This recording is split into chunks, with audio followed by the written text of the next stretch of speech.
ਵਾਹਿਗੁਰੂ ਜੀ ਅੰਤ ਨ ਸਿਫਤੀ ਕਹਿਣ ਨ ਅੰਤ। ਵਾਹਿਗੁਰੂ ਜੀ ਕਾ ਖਾਲਸਾ ਵਾਹਿਗੁਰੂ ਜੀ ਕੀ ਫਤਿਹ। ਪਰਮ ਸਤਿਕਾਰਯੋਗ ਗੁਰੂ ਸਰੂਪ ਗੁਰੂ ਖਾਲਸਾ ਸਾਧ ਸੰਗਤ ਜੀ, ਆਓ ਪਿੱਛੇ 23 ਪੌੜੀਆਂ ਤੱਕ ਜਪਜੀ ਸਾਹਿਬ ਦੀ ਵਿਚਾਰ ਹੋ ਚੁੱਕੀ ਹੈ। ਚਲਦੀ ਹੋਈ ਲੜੀਵਾਰ ਕਥਾ ਵਿੱਚ 24ਵੀਂ ਪੌੜੀ ਜਿਸ ਦਾ ਪਾਠ ਆਪ ਜੀ ਨੇ ਸਰਵਣ ਕਰ ਲਿਆ। ਆਓ ਜਿਸ ਪ੍ਰਕਾਰ ਸਤਿਗੁਰੂ ਜੀ ਨੂੰ ਪ੍ਰਸ਼ਨ ਕੀਤਾ ਹੈ, ਗਰੀਨਵਾਜ ਤੁਸੀਂ ਜਿਵੇਂ ਕਿਹਾ ਕੀੜੀ ਤੁਲ ਨਾ ਹੋਵੇ ਨਹੀਂ ਜੇ ਤਿਸ ਮਨੋ ਨਾ ਮੀਸ। ਨਾਮ ਦੀ ਮੈਂ ਐਡੀ ਬੜੀ ਦਰਸਾਈ ਹੈ। ਜਿਸ ਪਰਮਾਤਮਾ ਦਾ ਨਾਮ ਆਪ ਜੀ ਨੇ ਐਡਾ ਵੱਡਾ ਕਥਨ ਕੀਤਾ ਵਿਆਖਿਆ ਵਿੱਚ, ਤੇ ਫਿਰ ਉਹਦੀ ਸਿਫਤ ਕਿੱਡੀ ਕੁ ਵੱਡੀ ਹੈ। ਸਿਫਤ ਕਰਨ ਵਾਲੇ ਕਿੰਨੇ ਕੁ ਨਾ, ਇਹ ਕਥਨ ਕਰੋ ਆਪ ਜੀ। ਉਸ ਵੇਲੇ ਆਪ ਜੀ ਨੇ ਕਥਨ ਕੀਤਾ, ਸੁਣੋ ਜੀ। ਸ੍ਰੀ ਵਾਹਿਗੁਰੂ ਜੀ ਅੰਤ ਨ ਸਿਫਤੀ ਕਹਿਣ ਨ ਅੰਤ। ਮਾਰੇ ਕਹਿੰਦੇ ਸਿੱਧੋ, ਉਸ ਸਿਫਤੀ ਦਾ ਮਤਲਬ ਹੈ ਜਿਵੇਂ ਜਿਹਦੇ ਕੋਲ ਧਨ ਹੋਵੇ ਉਹਨੂੰ ਧਨੀ ਕਹੀਦਾ, ਤੇ ਸਿਫਤ ਦਾ ਜੋ ਮਾਲਕ ਹੈ ਉਹਨੂੰ ਸਿਫਤੀ ਕਹੀਦਾ। ਉਹ ਕੌਣ ਹੈ? ਵਾਹਿਗੁਰੂ ਪਰਮੇਸ਼ਰ। ਅੰਤ ਨਾ, ਉਹਦਾ ਕੋਈ ਅੰਤ ਨਹੀਂ ਹੈ, ਨਾ ਉਹਦੀਆਂ ਸਿਫਤਾਂ ਦਾ, ਸਿਫਤਾਂ ਕਹਿਣ ਵਾਲਿਆਂ ਦਾ ਕਹਿਣ ਨਾ ਅੰਤ। ਉਹ ਵੀ ਓੜਕ ਨਹੀਂ ਵੀ ਕਿੰਨੇ ਕਹਿਣ। ਪਰਮਾਤਮਾ ਦੀ ਸਿਫਤ ਕਰਨ ਵਾਲੇ ਗ੍ਰੰਥਾਂ ਦੀ ਵੀ ਗਿਣਤੀ ਨਹੀਂ, ਜਿਨ੍ਹਾਂ ਪਰਮਾਤਮਾ ਦੀ ਸਿਫਤ ਲਿਖੀ ਹੋਈ ਹੈ। ਉਹਨਾਂ ਗ੍ਰੰਥਾਂ ਨੂੰ ਕਹਿਣ ਵਾਲੇ, ਵਿਆਖਿਆ ਕਰਨ ਵਾਲੇ, ਪੜ੍ਹਨ ਵਾਲੇ, ਤੇ ਉਹਨਾਂ ਦਾ ਵੀ ਕੋਈ ਅੰਤ ਨਹੀਂ ਹੈ, ਕਿੰਨੇ ਕਹੇ। ਇਸ ਕਰਕੇ ਸਭ ਕੁਛ ਬੇਅੰਤ ਹੀ ਹੈ। ਕਿੰਨੀ ਕੁ ਉਹਦੀ ਸਿਫਤ ਕਹੀਏ। ਬਚਨਾਂ ਕਰਕੇ ਕਹਿਣ, ਨਾਮ ਬਚਨ ਦਾ ਹੈ, ਬਚਨਾਂ ਦੁਆਰਾ ਹੀ ਕਿਹਾ ਜਾਏਗਾ। ਉਹ ਬਾਣੀ ਦਾ ਵਿਸ਼ਾ ਹੀ ਨਹੀਂ ਹੈ ਸ਼ਬਦ ਵਿੱਚ, ਉਹਦਾ ਕੋਈ ਅੰਤ ਨਹੀਂ ਹੈ। ਕੇਤੇ ਤੇਰੇ ਜੀ ਜੰਤ ਸਿਫਤ ਕਰਹਿ ਦਿਨ ਰਾਤ, ਗੁਰਬਾਣੀ ਦੇ 'ਚ ਜ਼ਿਕਰ ਹੁੰਦੇ। ਉਸਤਤ ਕਰਹਿ ਅਨੇਕ ਜਨ ਅੰਤ ਨਾ ਪਾਰਾ ਵਾਰ। ਉਹਦੇ ਪਾਰ ਉਡਾਦ ਦਾ ਕੋਈ ਅੰਤ ਨਹੀਂ ਹੈ। ਹਰ ਹਰ ਜਬਦ ਅਨੇਕ ਜਨ ਨਾਨਕ ਨਾਹੇ ਸੁਮਾਰ ਕਿਹਾ ਹੈ। ਕਿਆ ਉਪਮਾ ਤੇਰੀ ਆਖੀ ਜਾਏ, ਤੂੰ ਸਰਬੇ ਪੂਰ ਰਿਹਾ ਲਿਵਲਾਏ। ਪਰਮੇਸ਼ਰ ਤੇਰੀ ਕੋਈ ਸਿਫਤ ਸਲਾਹ ਕਰਨੀ ਹੋ ਸਕਦੀ ਹੈ। ਅੰਤ ਨ ਕਰਣੈ ਦੇਣ ਨ ਅੰਤ। ਉਸ ਪਰਮੇਸ਼ਰ ਵਾਹਿਗੁਰੂ ਦੇ ਕਰਨੇ ਨਾਮ ਕਰਤਵ ਦਾ ਹੁੰਦਾ, ਜਾਂ ਫਿਰ ਕਰਨੇ ਨਾਮ ਕਿਰਪਾ ਦਾ ਵੀ ਹੈ। ਉਹ ਪਰਮੇਸ਼ਰ ਦੀ ਕਿਰਪਾ, ਜਾਂ ਫਿਰ ਕਿਰਪਾ ਕਰਨ ਵਾਲੇ ਜਿਹੜੇ ਤਤਵੇ ਤੇ ਮਹਾਂਪੁਰਸ਼ ਹਨ, ਉਹ ਵੀ ਕਿਰਪਾ ਕਰਦੇ ਆ ਜਗਿਆਸੂਆਂ ਦੇ ਉੱਤੇ। ਉਹਨਾਂ ਮਹਾਂਪੁਰਸ਼ਾਂ ਦਾ ਵੀ ਕੋਈ ਅੰਤ ਨਹੀਂ ਹੈ। ਤੇ ਕਰਨਾ ਹੋਇਆ ਸੰਸਾਰ, ਜਿਹੜਾ ਸੰਸਾਰ ਪ੍ਰਪੰਚ ਹੈ, ਇਹਦਾ ਵੀ ਕੋਈ ਅੰਤ ਨਹੀਂ ਹੈ। ਦੇਣ ਨਾ ਅੰਤ, ਨਾ ਹੀ ਉਸਦੀ ਦਾਤ ਦੇਣ ਦਾ ਕੋਈ ਅੰਤ ਹੈ, ਜਾਂ ਦਾਤਾਂ ਦੇਣ ਵਾਲੇ ਦਾ ਵੀ ਕੋਈ ਅੰਤ ਨਹੀਂ ਹੈ। ਸਭਨਾ ਜੀਆਂ ਕਾ ਇੱਕ ਦਾਤਾ, ਸੋ ਮੈਂ ਬਿਸਰ ਨਾ ਜਾਈ। ਜਾਨ ਕੋ ਦੇਤ ਅਜਾਨ ਕੋ ਦੇਤ, ਉਹ ਸਾਰਿਆਂ ਨੂੰ ਰੋਜੀ ਦਿੰਦਾ ਹੈ, ਐਸਾ ਪਰਮੇਸ਼ਰ ਹੈ। ਇਹ ਸਭ ਕੁਝ ਬੇਅੰਤ ਹੈ ਜੀ। ਅੰਤ ਨ ਵੇਖਣ ਸੁਣਨ ਨ ਅੰਤ। ਇਹ ਭਾਈ ਧਿਆਨ ਰੱਖਣਾ ਹੈ। ਜਿਹੜੇ ਪਾਠ ਬੋਧ ਜਾਂ ਅਰਥ ਤੋਂ ਵੀ ਪਹਿਲੀ ਗੱਲ ਹੈ, ਇਹ ਸੁੱਧ ਉਚਾਰਨ। ਕਿਉਂਕਿ ਸੁੱਧ ਪਾਠ ਤੇ ਅਰਥ ਸੁੱਧ, ਸੁੱਧ ਅਰਥ ਸੁੱਧ ਬੋਧ, ਸੁੱਧ ਬੋਧ ਵਿਗਿਆਨ, ਸੁੱਧ ਬੋਧ ਅਬੋਧ ਸੁਬੋਧ। ਇਹ ਦੋ ਨਾਣੇ ਨੇ। ਜਿਵੇਂ ਸਾਈਕਲ ਦੀ ਟੱਲੀ ਖੜਕਦੀ ਹੈ ਨਾ, ਨਣਨ ਕਰਕੇ, ਇਹ ਨਣਨ ਦੀ ਆਵਾਜ਼ ਆਊਗੀ। ਜੇ ਨਣਨ ਦੀ ਆਵਾਜ਼ ਜਰਸਾਂ ਤੋਂ ਨਹੀਂ ਆਈ ਤਾਂ ਇੱਕ ਨਾਣਾ ਲੋਪ ਹੋ ਜਾਏਗਾ।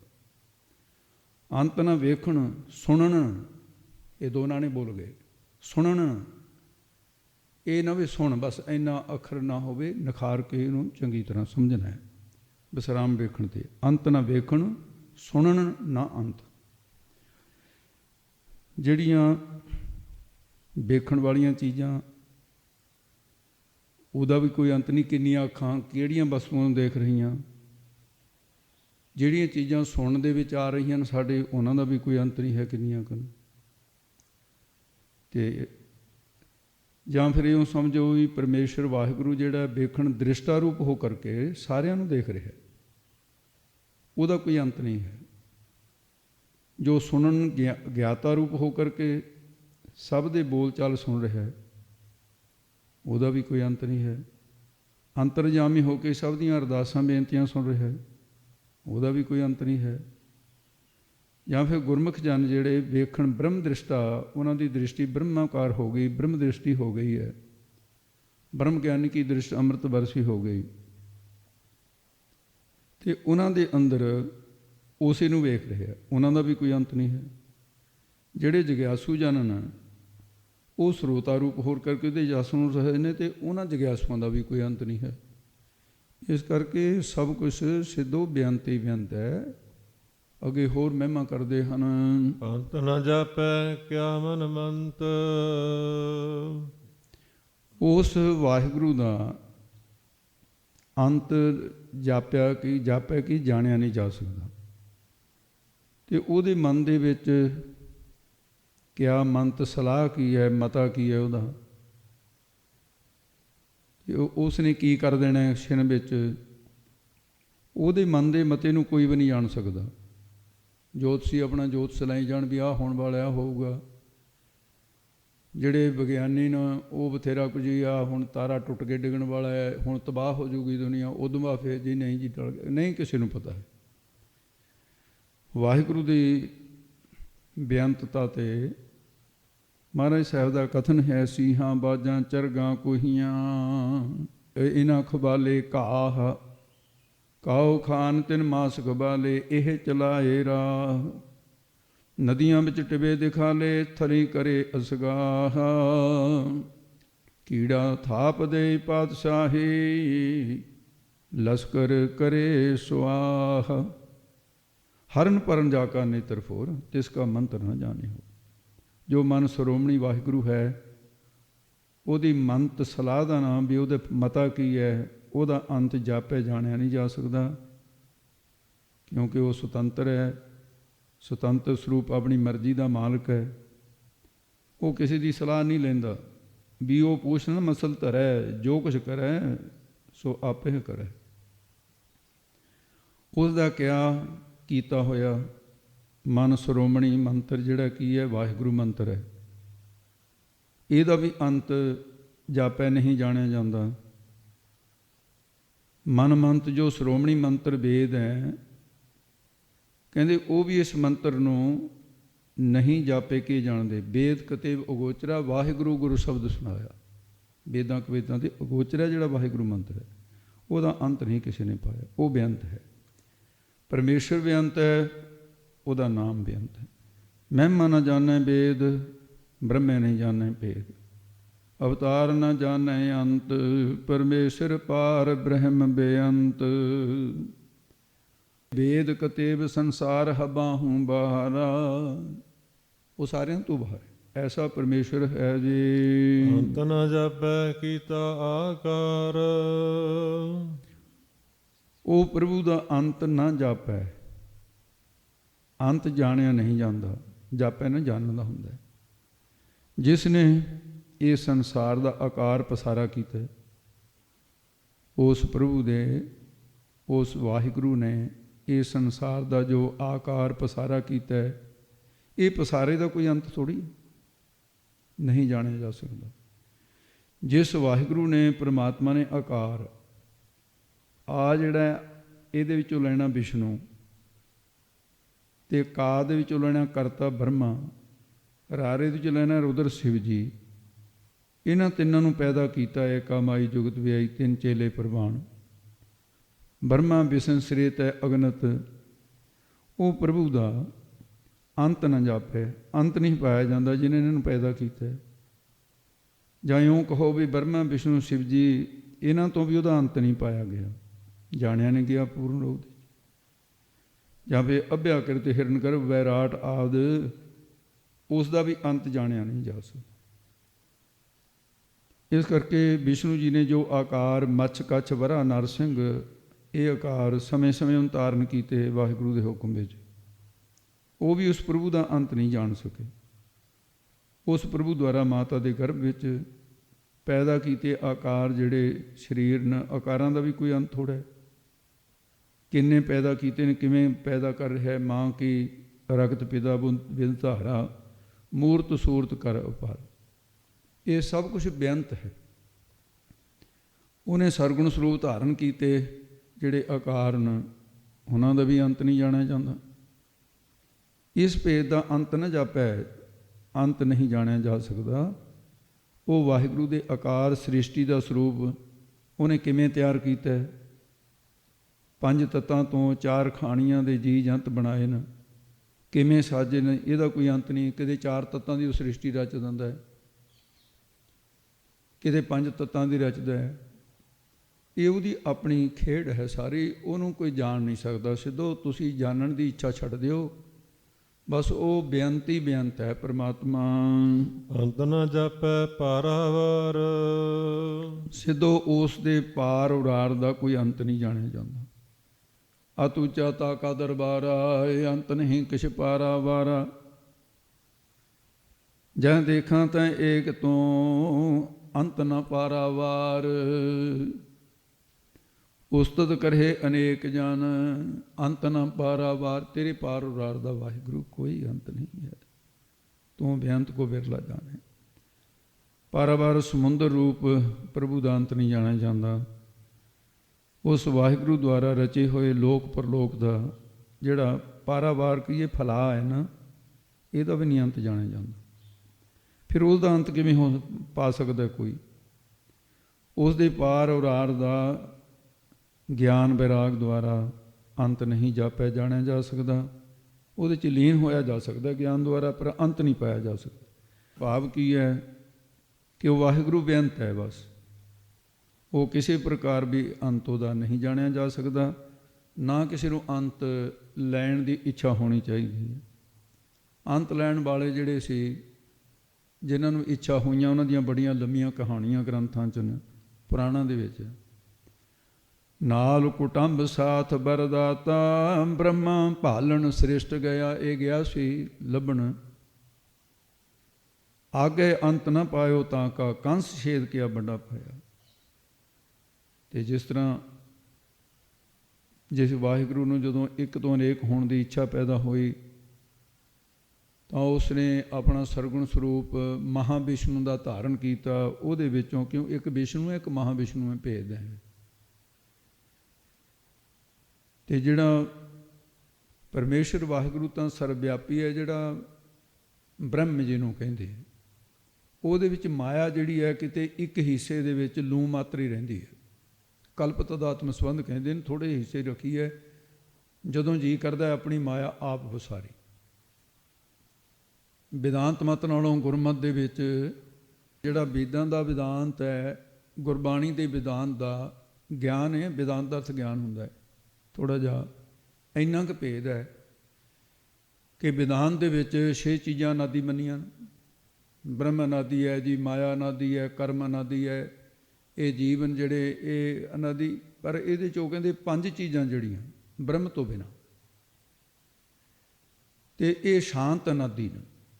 ਸ਼ਾਂਤ ਅਨਾਦਿ ਉਹ ਹੁੰਦੇ ਨੇ ਜਿਹੜੀ ਗਿਆਨ ਹੋਣ ਤੋਂ ਸ਼ਾਂਤ ਹੋ ਜਾਣ, ਰਹਿਣ ਨਾ। ਬ੍ਰਹਮ ਹੈ ਜਿਹੜਾ ਉਹ ਅਨੰਤ ਅਨਾਦਿ ਹੈ। ਪਰ ਜਦੋਂ ਗੁਰਬਾਣੀ ਦੀ ਪੜਚੋਲ ਕਰਾਂਗੇ ਤਾਂ ਉੱਥੇ ਫਿਰ ਇਸ ਗੱਲ ਦਾ ਆਪਣੇ ਆਪ ਹੀ ਖੰਡਨ ਹੋ ਜਾਂਦਾ ਹੈ। ਆਪਣੀ ਮਾਇਆ ਆਪ ਪਸਾਰੀ, ਆਪਣੀ ਮਾਇਆ ਆਪ ਪਸਾਰੀ ਹੈ ਉਸਨੇ। ਮਾਇਆ ਉਸ ਬ੍ਰਹਮ ਦਾ ਪਰਛਾਇਆ ਹੈ। ਜਦੋਂ ਕੋਈ ਪੌਦਾ ਪੈਦਾ ਹੁੰਦਾ ਹੈ, ਉਹ ਛਾਂ ਆਪਣੇ ਆਪ ਹੀ ਨਾਲ ਪੈਦਾ ਹੋ ਜਾਂਦੀ ਹੈ। ਜਦੋਂ ਬ੍ਰਹਮ ਸਰਗੁਣ ਸਰੂਪ ਧਾਰਨ ਕਰਦਾ ਹੈ, ਉਹਦੀ ਛਾਇਆ ਉਹਦੇ ਨਾਲ ਹੀ ਪੈਦਾ ਹੋ ਜਾਂਦੀ ਹੈ। ਉਹ ਛਾਇਆ ਦੇ ਵਿੱਚੋਂ ਅੱਗੇ ਬ੍ਰਹਮਾ ਵਿਸ਼ਨੂੰ ਸ਼ਿਵ ਜੀ ਏਕਾਮਾਈ ਜੋਤ ਵੀ ਪੈਦਾ ਹੁੰਦੇ ਨੇ, ਉਹਨਾਂ ਦੁਆਰਾ ਸੰਸਾਰ ਪੈਦਾ ਹੁੰਦਾ।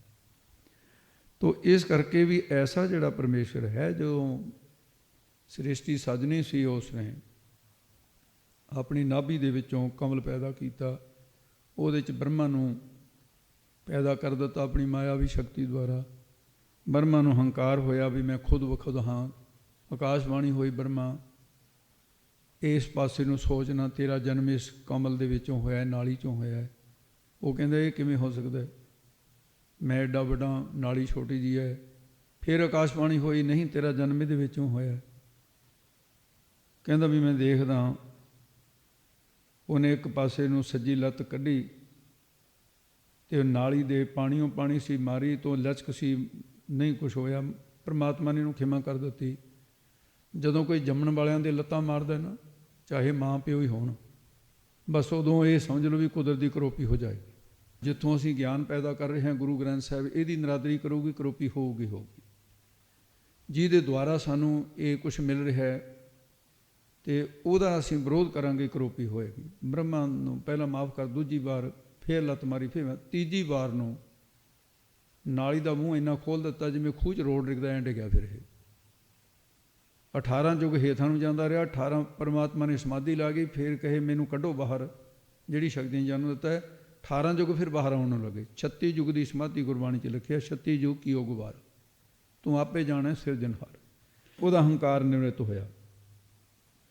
ਤੋ ਇਸ ਕਰਕੇ ਜਿਹੜੇ ਬਰਮਾ ਵਰਗੇ, ਪਰਮਾ ਭਾਲਣ ਸ੍ਰਿਸ਼ਟ ਗਿਆ, ਅੰਤ ਪਾਉਣ ਗਿਆ ਸੀ ਅਤੇ ਉਹ ਅੰਤ ਨਹੀਂ ਪਾ ਸਕਿਆ। ਹੋਰ ਕਿਹੜਾ ਕੋਈ ਅੰਤ ਪਾਊਗਾ? ਬਰਮਾ ਵਰਗੇ ਨਹੀਂ ਪਾ ਸਕੇ ਹਨ। ਅੰਤ ਕਾਰਨ ਕੀਤੇ ਬਿਲ ਲਾਹੇ। ਉਸ ਵਾਹਿਗੁਰੂ ਦੇ ਅੰਤ ਨੂੰ ਪਾਉਣ ਦੇ ਕਾਰਨ ਵਾਸਤੇ ਕਿੰਨੇ ਹੀ ਜੀਵ ਬਿਲ ਲਾਹੇ ਕੀ ਇਹ ਬਰਲਾਵ ਕਰ ਰਹੇ ਨੇ। ਜਿਵੇਂ ਵਸਿਸ਼ਟ ਪੁਰਾਣ ਦੇ ਅੰਦਰ ਇੱਕ ਵਿਪਸਚਿਤ ਨਾਮ ਦਾ ਰਾਜੇ ਦਾ ਪ੍ਰਸੰਗ ਆਉਂਦਾ ਹੈ। ਵਿਪਸਚਿਤ ਨਾਂ ਸੀ ਉਸਦਾ। ਵੱਡੀ ਸਮਰੱਥਾ ਅਵਤਾਰਾਂ ਵਰਗੀ ਦਿੱਤੀ ਸੀ ਰੱਬ ਨੇ ਉਸ ਨੂੰ। ਉਹਨੇ ਆਪਣੇ ਸਰੀਰ ਦੇ 4 ਹਿੱਸੇ ਬਣਾ ਕੇ ਪੂਰਬ, ਪੱਛਮ, ਉੱਤਰ, ਦੱਖਣ ਨੂੰ ਇਹ ਸ੍ਰਿਸ਼ਟੀ ਦਾ ਅੰਤ ਪਾਉਣ ਵਾਸਤੇ ਭੇਜੇ। ਪੁਰਾਣਾ ਵਿੱਚ ਲਿਖਿਆ, ਕਹਿੰਦੇ ਉਹ ਫਿਰ ਖੱਪ ਕੇ ਮਰ ਗਏ, ਸ੍ਰਿਸ਼ਟੀ ਦਾ ਅੰਤ ਨਹੀਂ ਪਾ ਸਕੇ। ਇਸ ਕਰਕੇ ਉਹ ਭੜਕ ਕੇ ਮਰ ਗਏ। ਜਿਹੜੇ ਹੋਰ ਅਨੇਕਾਂ ਹਠੀ, ਤਪੀ, ਜੋਗੀ, ਵਿਦਵਾਨ, ਜਿਹੋ ਜਿਹਾ ਕਿਸੇ ਦਾ ਬਲ ਸੀ, ਉਹ ਅੰਤ ਪਾਉਣ ਦਾ ਯਤਨ ਕਰਦੇ ਰਹੇ, ਪਰ ਪਾਇਆ ਨਹੀਂ ਗਿਆ। ਕਈ ਯਤਨ ਜੋਗ ਵਿਦਿਆ ਵਿਚਾਰ, ਸਾਧੰਤ ਤਦਵਤ ਪਾਵਤ ਨਾ ਪਾਰ। ਸ਼੍ਰੀ ਦਸਮ ਗ੍ਰੰਥ ਗੁਰੂ ਗੋਬਿੰਦ ਸਿੰਘ ਸਾਹਿਬ। ਤੋ ਇਸ ਕਰਕੇ ਇਹ ਸਿੱਧੋ, ਇਹ ਖਿਆਲ ਛੱਡ ਦਿਓ ਤੁਸੀਂ, ਤਾਂ ਕਿ ਅੰਤ ਨਾ ਪਾਏ ਜਾਹੇ। ਉਸ ਪ੍ਰਭੂ ਦਾ ਅੰਤ ਸਿਰਾ ਕਿਸੇ ਪਾਸੋਂ ਨਹੀਂ ਪਾਇਆ ਜਾ ਸਕਦਾ। ਤੇ ਉਹਨਾਂ ਦੇ ਜਿਹੜਾ ਤਿੰਨਾਂ ਜੀਵਾਂ ਦੇ ਵੀ ਅੰਤ ਨਹੀਂ ਪਾਏ ਜਾ ਸਕਦੇ, ਜਿਹੜੇ ਵਾਹਿਗੁਰੂ ਨੇ ਪੈਦਾ ਕੀਤੇ ਨੇ। ਉਹ ਪ੍ਰਭੂ ਦਾ ਅੰਤ ਪਾਉਣ ਦਾ ਯਤਨ ਤਾਂ ਕੀ। ਇਸ ਕਰਕੇ ਤਾਂ ਕਿ ਅੰਤ ਨਾ ਪਾਏ ਜਾਏ। ਉਹਦੇ ਕੀਤੇ ਹੋਏ ਜੀਵਾਂ ਦਾ ਅੰਤ ਨਹੀਂ, ਉਹਦੀ ਰਚਨਾ ਦਾ ਅੰਤ ਨਹੀਂ, ਉਹਦਾ ਅੰਤ ਨਹੀਂ ਪਾਏ ਜਾ ਸਕਦੇ। ਤਾਂ ਕਾ ਅੰਤ ਨਾ ਜਾਣੇ ਕੋਏ, ਆਪੇ ਆਪ ਨਾਨਕ ਪ੍ਰਭ ਸੋਏ। ਉਹਦਾ ਅੰਤ ਨਹੀਂ ਪਾਇਆ ਜਾਂਦਾ। ਇਹੋ ਅੰਤ ਨਾ ਜਾਣੇ ਕੋਏ। ਇਹੀ ਅੰਤ ਭਾਵ ਕਿ ਇਹੋ ਅੰਤ, ਇਸ ਮਨੁੱਖ ਦਾ ਤਾਂ ਅੰਤ ਹੋ ਜਾਂਦਾ। ਇਹਦਾ ਜਿਹੜਾ ਅੰਤ ਪਾਉਣਾ ਚਾਹੁੰਦਾ, ਇਹਦਾ ਅੰਤ ਹੋ ਜਾਊਗਾ, ਪਰ ਰੱਬ ਦਾ ਅੰਤ ਨਹੀਂ ਪਾਇਆ ਜਾਣਾ। ਨਾ ਜਾਣੇ ਕੋਈ, ਫਿਰ ਵੀ ਕੋਈ ਜਾਣ ਨਹੀਂ ਸਕੂਗਾ, ਉਹਦਾ ਅੰਤ ਹੋ ਜਾਊਗਾ। ਦੂਸਰਾ, ਇਹੋ ਅੰਤ, ਉਹਦਾ ਇਹੀ ਅੰਤ ਹੈ। ਇਹੀ ਸਮਝ ਲਓ ਕਿ ਉਸ ਨੂੰ ਕੋਈ ਨਹੀਂ ਜਾਣ ਸਕਦਾ। ਇਹੀ ਅੰਤ ਹੈ ਉਹਦਾ। ਐਸਾ ਵਾਹਿਗੁਰੂ ਹੈ। ਬਹੁਤਾ ਕਹੀਏ ਬਹੁਤਾ ਹੋਏ। ਕਿਉਂਕਿ ਜਿਨ੍ਹਾਂ ਨੂੰ ਬਹੁਤ ਅਧਿਕ ਜਸ ਉਸ ਦਾ ਕਹੀਦਾ, ਜਿੰਨਾ ਵੀ ਉਹਦਾ ਜਸ ਕਹਿੰਦੇ ਆਪਾਂ, ਉਹਨਾਂ ਹੋਰ ਬਹੁਤ ਸਾਰਾ ਅਧਿਕ ਜਸ ਹੋਰ ਪ੍ਰਤੀਤ ਹੋਣ ਲੱਗ ਜਾਂਦਾ। ਜਿਹਨੇ ਅਨਲ ਮਨਲ, ਇਹ ਨਰ ਮਾਦਾ ਦੋਨੇ ਪੰਛੀ ਨੇ। ਅਨਲ ਨਾਰਾ ਮਲਨ ਉਹਦੀ ਮਾਦਾ ਹੈ। ਆਕਾਸ਼ ਦੇ ਵਿੱਚ ਹੀ ਰਹਿੰਦੇ ਹੈ। ਕਹਿੰਦੇ ਜਿੰਨਾ ਉੱਡਦੇ ਹੈ ਉਨਾ ਆਕਾਸ਼ ਹੋਰ ਮਤਲਬ ਦਿਸੀ ਜਾਂਦਾ। ਉਹ ਆਕਾਸ਼ ਦੀ ਉਚਾਈ ਜਿਹੜੀ ਆ, ਉਹ ਅਨਲਮਲ ਪੰਛੀਆਂ ਨੂੰ ਪਤਾ ਨਹੀਂ ਲੱਗਿਆ ਵੀ ਆਕਾਸ਼ ਕਿੰਨਾ ਕੁ। ਬਹੁਤੋ ਬਹੁਤ ਬਖਾਣੀ ਹੈ, ਉੱਚੋ ਉੱਚਾ ਥਾਓ।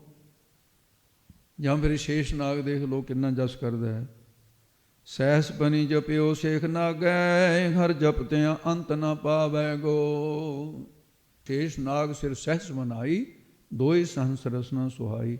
ਰਟਤ ਅਬ ਲਗੇ ਨਾਮਾ ਪਾਰਾ, ਤੁਮਰਾ ਤਉ ਨ ਪਾਵਤ ਪਾਰਾ। ਏਕ ਜਿਹੀ ਗੁਣ ਕਵਨ ਬਖਾਨਾ, ਸਹਿਸ ਪਨੀ ਸੇਖ ਅੰਤ ਨਾ ਜਾਣੇ। ਉਹਦਾ ਅੰਤ ਨਹੀਂ ਪਾਇਆ ਜਾ ਸਕਦਾ। ਵੱਡਾ ਸਾਹਿਬ ਉੱਚਾ ਥਾਉ। ਕਹਿੰਦੇ ਉਹ ਸਾਹਿਬ ਮਾਇਆ ਬਿਰਤੀ ਦੁਆਰਾ ਮਾਲਕ ਸਭ ਤੋਂ ਵੱਡਾ ਹੈ। ਉਹਦਾ ਸੱਚਖੰਡ ਵਾਲਾ ਥਾਂ ਅਸਥਾਨ, ਸੱਚਖੰਡ ਵੀ ਸਭ ਤੋਂ ਵੱਡਾ ਹੈ। ਸੱਚਖੰਡ ਵਸੈ ਨਿਰੰਕਾਰ, ਜਿੱਥੇ ਆਪ ਵਸ ਰਹੇ। ਉਹਦਾ ਸਤਸੰਗ ਰੂਪ ਅਸਥਾਨ, ਅੱਜ ਜਿੱਥੇ ਆਪ ਜੀ ਬੈਠੇ ਹੋ ਸਾਰੇ, ਇਹ ਵੀ ਸਭ ਤੋਂ ਉੱਚਾ ਹੈ। ਸਤਸੰਗ ਦੇ ਵਿੱਚ ਆਪ ਨਿਵਾਸ ਕਰਦਾ ਹੈ ਵਾਹਿਗੁਰੂ। ਸਤਸੰਗ ਦਾ ਕਦੇ ਇਹ ਨਾ ਦੇਖੋ ਵੀ ਇਕੱਠ ਘੱਟ ਹੈ, ਥੋੜ੍ਹੇ ਬੰਦੇ ਨੇ, ਬਹੁਤੇ ਨੇ। ਇੱਥੇ ਤਾਂ ਇਹੋ ਜਿਹੀਆਂ ਰੂਹਾਂ ਵੀ ਹੁੰਦੀਆਂ ਜਿਹੜੀਆਂ ਸਾਡੀਆਂ ਅੱਖਾਂ ਨਹੀਂ ਉਹਨੂੰ ਦੇਖ ਸਕਦੀਆਂ, ਉਹ ਸਾਨੂੰ ਦੇਖਦੇ ਆ। ਪੌਰਾ ਜਿਹੜਾ ਇਕੱਲੀ ਬਾਸ਼ਨਾ ਲੈਂਦਾ ਹੈ, ਨਾਸਕਾ ਦਾ ਹੀ ਉਹਦੇ ਨਾਲ ਤ੍ਰਿਪਤ ਹੁੰਦਾ ਹੈ। ਦੈਵੀ ਗੁਣਾਂ ਵਾਲੇ ਜਿਹੜੇ, ਉਹਨਾਂ ਨੂੰ ਕੇਵਲ ਸੁਗੰਧੀ, ਜਿਵੇਂ ਉਹੀ ਉਹਨਾਂ ਦੀ ਖੁਰਾਕ ਹੈ। ਜਿੱਥੇ ਮਾਤ ਲੋਕ ਪਰਮਾਤਮਾ ਦਾ ਜਸ ਹੁੰਦਾ ਹੈ, ਉੱਥੇ ਆ ਕੇ ਫਿਰ ਉਹ ਆਨੰਦ ਮਾਣਦੀ ਹੈ। ਇਸ ਕਰਕੇ ਮਿਲ ਸਤ ਸੰਗਤ ਖੋਜ ਦਿਸਾਈ, ਵਿੱਚ ਸੰਗਤ ਹਰ ਵਸੈ। ਉਹ ਪਰਮੇਸ਼ਰ ਵਾਹਿਗੁਰੂ ਕਿੱਥੇ ਵਸਦਾ ਹੈ? ਮਿਲ ਸਤ ਸੰਗਤ ਖੋਜ ਦਿਸਾਈ, ਵਿੱਚ ਸੰਗਤ ਹਰ ਪਰ ਵਸੈ ਜੀਓ। ਵਾਹਿਗੁਰੂ ਸੰਗਤ ਵਿੱਚ ਵਸਦਾ ਹੈ। ਮਹਾਰਾਜ ਕਹਿੰਦੇ, ਭਾਈ ਗੁਰਦਾਸ ਸਾਹਿਬ ਨੇ ਲਿਖਿਆ, ਨਿਜ ਕਰ ਮੇਰੋ ਸਾਧ ਸੰਗਤ ਨਾਰਦ ਮੁਨ, ਦਰਸ਼ਨ ਸਾਧ ਸੰਗ ਮੇਰੋ ਨਿਜ ਰੂਪ ਹੈ। ਇਹਦੀ ਇੱਕ ਪੁਰਾਣਾਂ ਦੇ ਵਿੱਚ ਸਾਖੀ ਹੈ। ਇਹੋ ਜਿਹੀਆਂ ਸਾਖੀਆਂ ਸੁਣ ਕੇ ਜਿਹੜੇ ਈਰ ਖਾਲੂ ਸਾਡੇ ਖਾਲਸਾ ਪੰਥ ਵਿੱਚ ਪੈਦਾ ਹੋ ਗਏ, ਦਵੈਸ਼ ਜਿਨ੍ਹਾਂ ਦੇ ਅੰਦਰ ਕੁੱਟ-ਕੁੱਟ ਕੇ ਭਰ ਦਿੱਤੀ ਤੇ ਅੱਗੇ ਭਰਦੇ ਹੈ, ਜਦੋਂ ਕੋਈ ਜੀ ਸਾਖੀ ਸੁਣਾਓ, ਕਹਿੰਦੇ ਜੀ ਇਹ ਹਿੰਦੂ ਮਤ ਦੀ ਹੈ। ਉਹ ਭਾਈ ਹਿੰਦੂ ਨਾ ਗਿਆਨ ਹਿੰਦੂ ਹੁੰਦਾ ਨਾ ਮੁਸਲਮਾਨ ਹੁੰਦਾ ਹੈ। ਦਸਤਾਂਤ ਕਿਤੋਂ ਵੀ ਲੈ ਸਕਦੇ ਹਾਂ, ਸਿੱਖ ਧਰਮ 'ਚ ਵੱਧ ਹੈ। ਅਤੇ ਉਹਦੇ ਵਿੱਚ ਕਿਉਂਕਿ ਭਾਈ ਗੁਰਦਾਸ ਨੇ ਇਹਦਾ ਸਾਰੰਸ਼ ਲਿਖਿਆ, ਫਿਰ ਇਹ ਮਨਮਤ ਜਾਂ ਹਿੰਦੂ ਮਤ ਕਿੱਥੋਂ ਹੋ ਗਈ? ਫਿਰ ਤਾਂ ਗੁਰਬਾਣੀ 'ਚ ਵੀ ਬਹੁਤ ਗੱਲਾਂ ਹੁੰਦੀਆਂ ਨੇ। ਇੱਕ ਵਾਰੀ ਨਾਰਦ ਮੁਨੀ ਭਗਵਾਨ ਦੇ ਦਰਸ਼ਨ ਕਰਨ, ਭਗਵਾਨ ਕ੍ਰਿਸ਼ਨ ਜੀ ਦੁਆਰਕਾ 'ਚ ਰਹਿੰਦੇ ਸੀ। ਗੋਪੀਆਂ ਨੇ ਇਕੱਠੀਆਂ ਹੋ ਕੇ ਕਿਹਾ, ਭਗਵਾਨ ਜੀ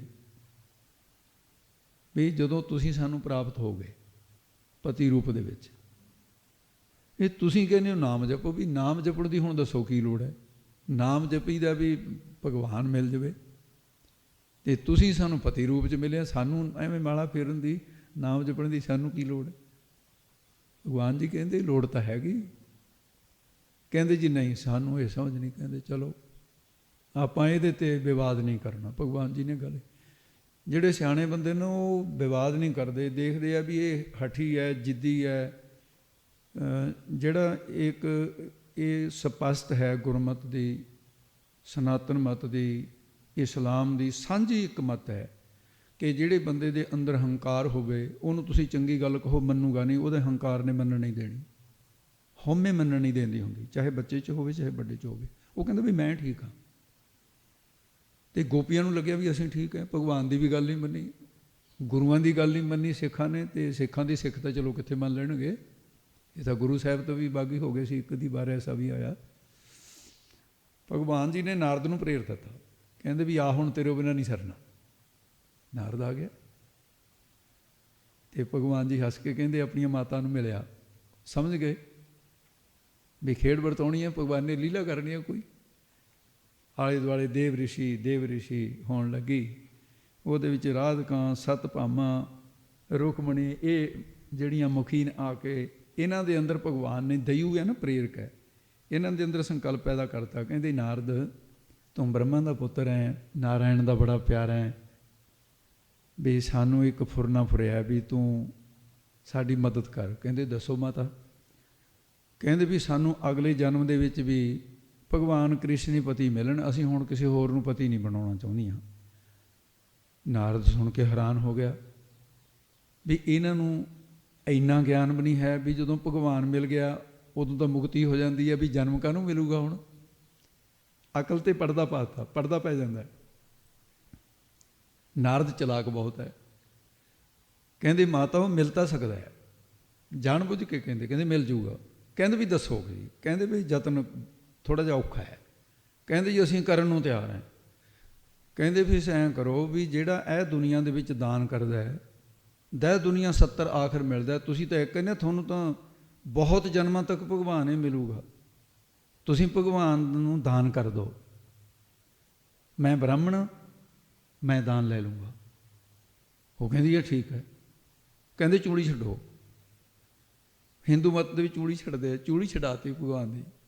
ਨਾਰਦ ਆਉਂਦਾ ਖੁਸ਼ ਹੋਇਆ, ਕਹਿੰਦਾ ਭਗਵਾਨ ਜੀ ਤੁਹਾਡੀ ਚੂੜੀ ਛੱਡਤੀ? ਕਹਿੰਦੇ ਲੋਕ ਤਾਂ ਮਰਿਆਂ ਦੀ ਛੱਡਦੇ, ਮੇਰੀ ਜਿਉਂਦੀ ਛੱਡਤੀ ਇਹਨੇ। ਕਹਿੰਦੇ ਜੀ ਛੱਡਤੀ ਚੂੜੀ। ਹੁਣ ਤੁਸੀਂ ਮੇਰੇ ਹੋ, ਸਿਰਫ ਮੇਰੇ, ਕਿਸੇ ਗੋਪੀ ਦੇ ਨਹੀਂ। ਠੀਕ ਹੈ। ਨਾਰਦ ਜਦੋਂ ਤੁਰਨ ਲੱਗੇ ਪੈ ਗਿਆ ਉੱਥੇ ਕਲੇਸ਼। ਉਹ ਗੋਪੀਆਂ ਕਹਿੰਦੀਆਂ ਅਗਲਾ ਜਨਮ ਕਿਹਨੇ ਦੇਖਿਆ? ਤਾਂ ਐਸੇ ਜਨਮ ਦੇ ਵਿੱਚ ਵਿਛੜ ਗਏ ਭਗਵਾਨ ਜੀ। ਤਾਂ ਹੁੰਦਾ ਘੇਰ ਲਿਆ, ਕਹਿੰਦੇ ਬ੍ਰਾਹਮਣ ਦਾ ਪੁੱਤ ਠੱਗੀ ਮਾਰ ਗਿਆ ਸਾਡੇ ਨਾਲ। ਉਹ ਕਹਿੰਦਾ ਮਾਤਾ ਦੱਸੋ, ਤੁਸੀਂ ਕਿਹਾ ਸੀ, ਮੈਂ ਤੁਹਾਨੂੰ ਤਰੀਕਾ ਦੱਸਤਾ। ਜੇ ਗਲਤ ਤਰੀਕਾ ਹੈ, ਭਗਵਾਨ ਨੂੰ ਕਹਿੰਦੇ ਜੀ ਤੁਸੀਂ ਕਰੋ। ਕਹਿੰਦਾ ਮੈਂ ਤਾਂ ਦਾਨ ਹੋਇਆ, ਮੈਂ ਤਾਂ, ਤੁਸੀਂ ਚੂੜੀ ਛੱਡੀ ਹੈ, ਮੈਂ ਹੁਣ ਇਹਦਾ, ਹੁਣ ਤੱਕ ਤੁਹਾਡਾ ਸੀ, ਹੁਣ ਨਾਰਦ ਹੈ। ਰੋਣ ਲੱਗ ਗਈਆਂ ਸਾਰੀਆਂ, ਜਿਵੇਂ ਮਰਿਆਂ ਦਾ ਸਿਆਪਾ ਕਰਦੇ ਆ। ਉੱਥੇ ਐਡਾ ਕਲੇਸ਼ ਹੋ ਗਿਆ ਬਹੁਤ ਜ਼ਿਆਦਾ ਦੁਆਰਕਾ ਦੇ ਵਿੱਚ। ਤੇ ਭਗਵਾਨ ਨੇ ਇਸ਼ਾਰਾ ਕਰਤਾ ਨਾਰਦ ਨੂੰ ਵੀ ਚਲੋ ਕਲੇਸ਼ ਤਾਂ ਨਿਬੇੜਨੀਆਂ, ਗੱਲ ਤਾਂ ਜਿਹੜੀ ਕਰਨੀ ਉਹੀ ਕਰਨੀ ਆਪਾਂ ਨੇ। ਨਾਰਦ ਨੂੰ ਕਹਿੰਦੀ ਵੀ ਨਾਰਦ ਅਸੀਂ ਤੇਰੀ ਮਿਹਨਤ ਕਰਦੇ ਹਾਂ, ਵੀ ਦੇਖ ਭਗਵਾਨ ਤਾਂ ਹੋ ਗਏ ਤੇਰੇ, ਅਸੀਂ ਤਾਂ ਮਰ ਜਾਂਗੀਆਂ ਸਾਰੀਆਂ, ਇਹਦਾ ਦੇਖ ਲੈ ਜੇ ਵਿਜੋਗ 'ਚ ਮਰ ਗਈਆਂ ਪਾਪ ਤੈਨੂੰ ਲੱਗੂ। ਉਹ ਕਹਿੰਦਾ ਫਿਰ ਇੱਕ ਹੋ ਸਕਦਾ ਵੀ ਮੈਂ ਜੋ ਕੀਤਾ ਗਲਤ ਤਾਂ ਕੀਤਾ ਨਹੀਂ, ਹੁਣ ਹੈ ਤਾਂ ਵਸਤੂ ਮੇਰੀ ਇਹਦਾ ਹੁਣ ਤੁਲਾ ਦਾਨ ਹੋ ਜਾਊਗਾ। ਤੁਲਾ ਦਾਨ ਹੁੰਦਾ ਹੈ ਵੀ ਇੱਕ ਵਸਤੂ ਮੇਰੀ ਹੈ, ਉਹਦੇ ਬਰਾਬਰ ਤੋਲ ਕੇ, ਜਿਵੇਂ ਤੁਲਾ ਦਾਨ ਕਰਦੇ ਸੀ ਬੰਦੇ ਦੇ ਬਰਾਬਰ ਪੈਸੇ ਤੋਲ ਕੇ, ਤੇ ਫਿਰ ਉਹ ਵਾਪਸ ਲੈ ਲੈਂਦੇ ਸੀ। ਨਹੀਂ ਪਹਿਲਾਂ ਉਹਦੀ ਚੂੜੀ ਰਾਜੇ ਮਹਾਰਾਜੇ ਕਰਦੇ ਰਹੇ ਵੀ ਆਪਣੀ ਰਾਣੀ ਦਾਨ ਕਰ ਦੇਣੀ, ਤੇ ਫਿਰ ਬ੍ਰਾਹਮਣ ਨੂੰ ਕਹਿਣਾ ਵੀ ਤੱਕੜੀ 'ਚ ਪਾ ਕੇ ਧਨ ਦੇ ਬਰਾਬਰ ਧਨ ਬ੍ਰਾਹਮਣ ਨੂੰ ਦੇ ਦੇਣਾ, ਰਾਣੀ ਫਿਰ ਵਾਪਸ ਲੈ ਜਾਣੀ। ਕਹਿੰਦੇ ਜੀ ਤੁਲਾ ਦਾਨ ਕਰ ਦਿਓ। ਕਹਿੰਦੇ ਕਰ ਦਿੰਦੇ। ਸਾਰੀਆਂ ਗੋਪੀਆਂ ਨੇ ਲਿਆ ਲਿਆ ਤੱਕੜ ਵੱਡਾ ਸਾਰਾ ਕੱਢ ਲਿਆ। ਇੱਕ ਪਾਸੇ ਭਗਵਾਨ ਜੀ ਤੱਕੜੀ 'ਚ ਬਿਠਾਤਾ ਕ੍ਰਿਸ਼ਨ ਜੀ ਨੂੰ, ਦੂਜੇ ਪਾਸੇ ਲਿਆ ਕੇ ਗਹਿਣੇ ਸਿੱਟ ਤੇ। ਵੀ ਗਹਿਣੇ ਕੀ ਕਰਨੇ, ਭਗਵਾਨ ਚਾਹੀਦਾ ਹੈ। ਉਹ ਪਲੜਾ ਧਰਤੀ ਤੋਂ ਉੱਠੇ ਹੀ ਨਾ, ਪਰ ਰੱਬ ਕਾਹਦਾ ਹੋ ਗਿਆ ਜਿਹੜਾ ਭਾਈ ਮਾਇਆ ਦੇ ਵਿੱਚ ਤੁਲ ਜਾਏ। ਤੇ ਹੁਣ ਗਹਿਣੇ ਮੁੱਕ ਗਏ। ਤੇ ਰਾਧਕਾਂ, ਸਤਭਾਮਾ, ਰੁਕਮਣੀ, ਨਾਰਦ ਆਪਣੇ ਉਹ ਗਹਿਣੇ, ਕਿਉਂਕਿ ਜਿਹੜਾ ਤੋਲਦਾ ਹੁੰਦਾ ਨਾ, ਉਹ ਕਹਿੰਦਾ ਹੁੰਦਾ, ਉਹਦੀ ਨਿਗਾਹ ਰੱਖਦਾ ਹੁੰਦਾ ਵੀ ਕਿਤੇ ਗੜਬੜ ਨਾ ਹੋ ਜਾਵੇ। ਪਰ ਨਾਰਦ ਦਾ ਧਿਆਨ ਉੱਧਰ। ਤੇ ਰੁਕਮਣੀ ਕਹਿੰਦੀ ਜੀ ਹੁਣ ਕੀ ਕਰੀਏ, ਸਾਡੇ ਤਾਂ ਬਸ ਨਹੀਂ। ਭਗਵਾਨ ਨੇ ਇਸ਼ਾਰਾ ਕਰਤਾ ਵੀ ਤੁਲਸੀ ਦੇ ਪੱਤੇ ਦੇ ਉੱਤੇ ਨਾਮ ਲਿਖ ਕੇ ਪਲੜੀ 'ਚ ਪਾ ਦਿਓ, ਮੈਂ ਲਿਖ ਦੇ ਕੇ, ਨਾਰਦ ਨੂੰ ਪਤਾ ਨਾ ਲੱਗਣ ਦਿਓ। ਇਸ਼ਾਰੇ ਨਾਲ ਸਮਝਾ ਦਿੱਤਾ, ਬੋਲ ਕੇ ਤਾਂ ਨਹੀਂ ਨਾਰਦ ਨੂੰ ਪਤਾ ਲੱਗ ਜਾਂਦਾ। ਉਹ ਤੁਲਸੀ ਦਾ ਪੱਤਾ ਫੜਿਆ, ਉੱਤੇ ਨਾਮ ਲਿਖਿਆ, ਮਲਕ ਦੇ ਕੇ ਪਾਇਆ। ਉਹ ਪਲੜਾ ਇੱਕ ਲਗਤ ਭਗਵਾਨ ਜੀ ਵਾਲਾ ਤਾਹਾਂ ਤੇ ਗਹਿਣੇ ਵਾਲਾ ਥਾਹਾਂ।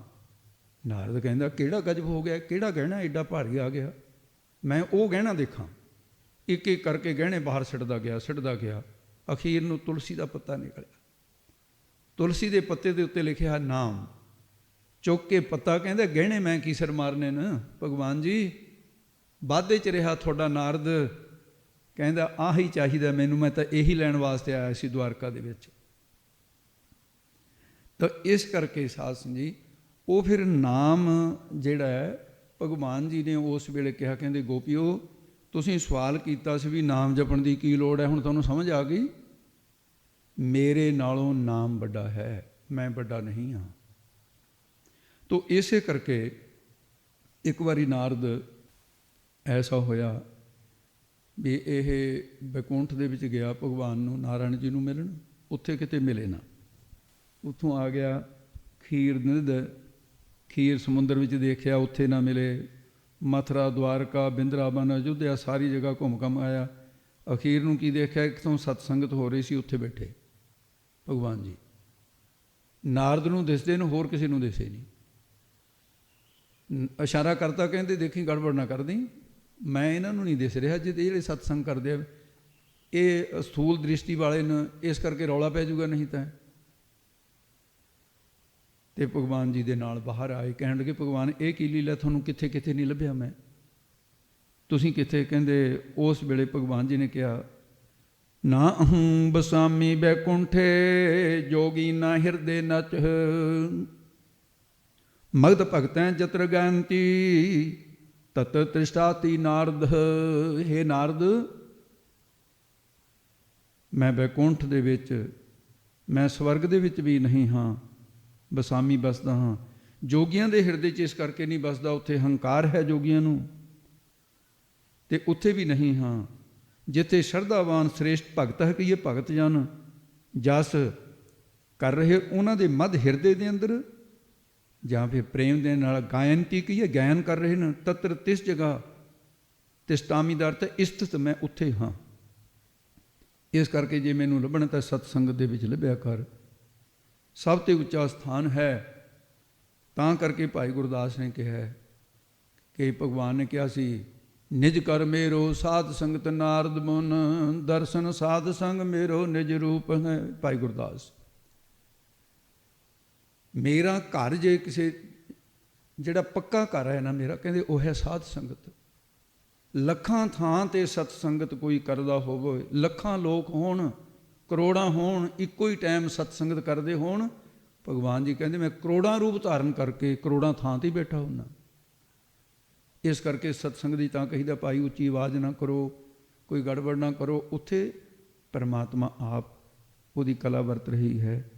ਤੋ ਇਸ ਕਰਕੇ ਫਿਰ ਅੱਗੇ ਦੱਸਦੇ ਹਨ ਜੇ ਉੱਚੇ ਉੱਪਰ ਉੱਚਾ ਨਾਉ, ਸੱਚਖੰਡ, ਅੰਤਸਕਰਨ, ਦਸਮ ਦੁਆਰ, ਹਰਮੰਦਰ ਸਾਹਿਬ, ਪ੍ਰਤੱਖ, ਇਹ ਸਾਰੇ ਉੱਚੇ ਥਾਨ ਹੀ ਨੇ।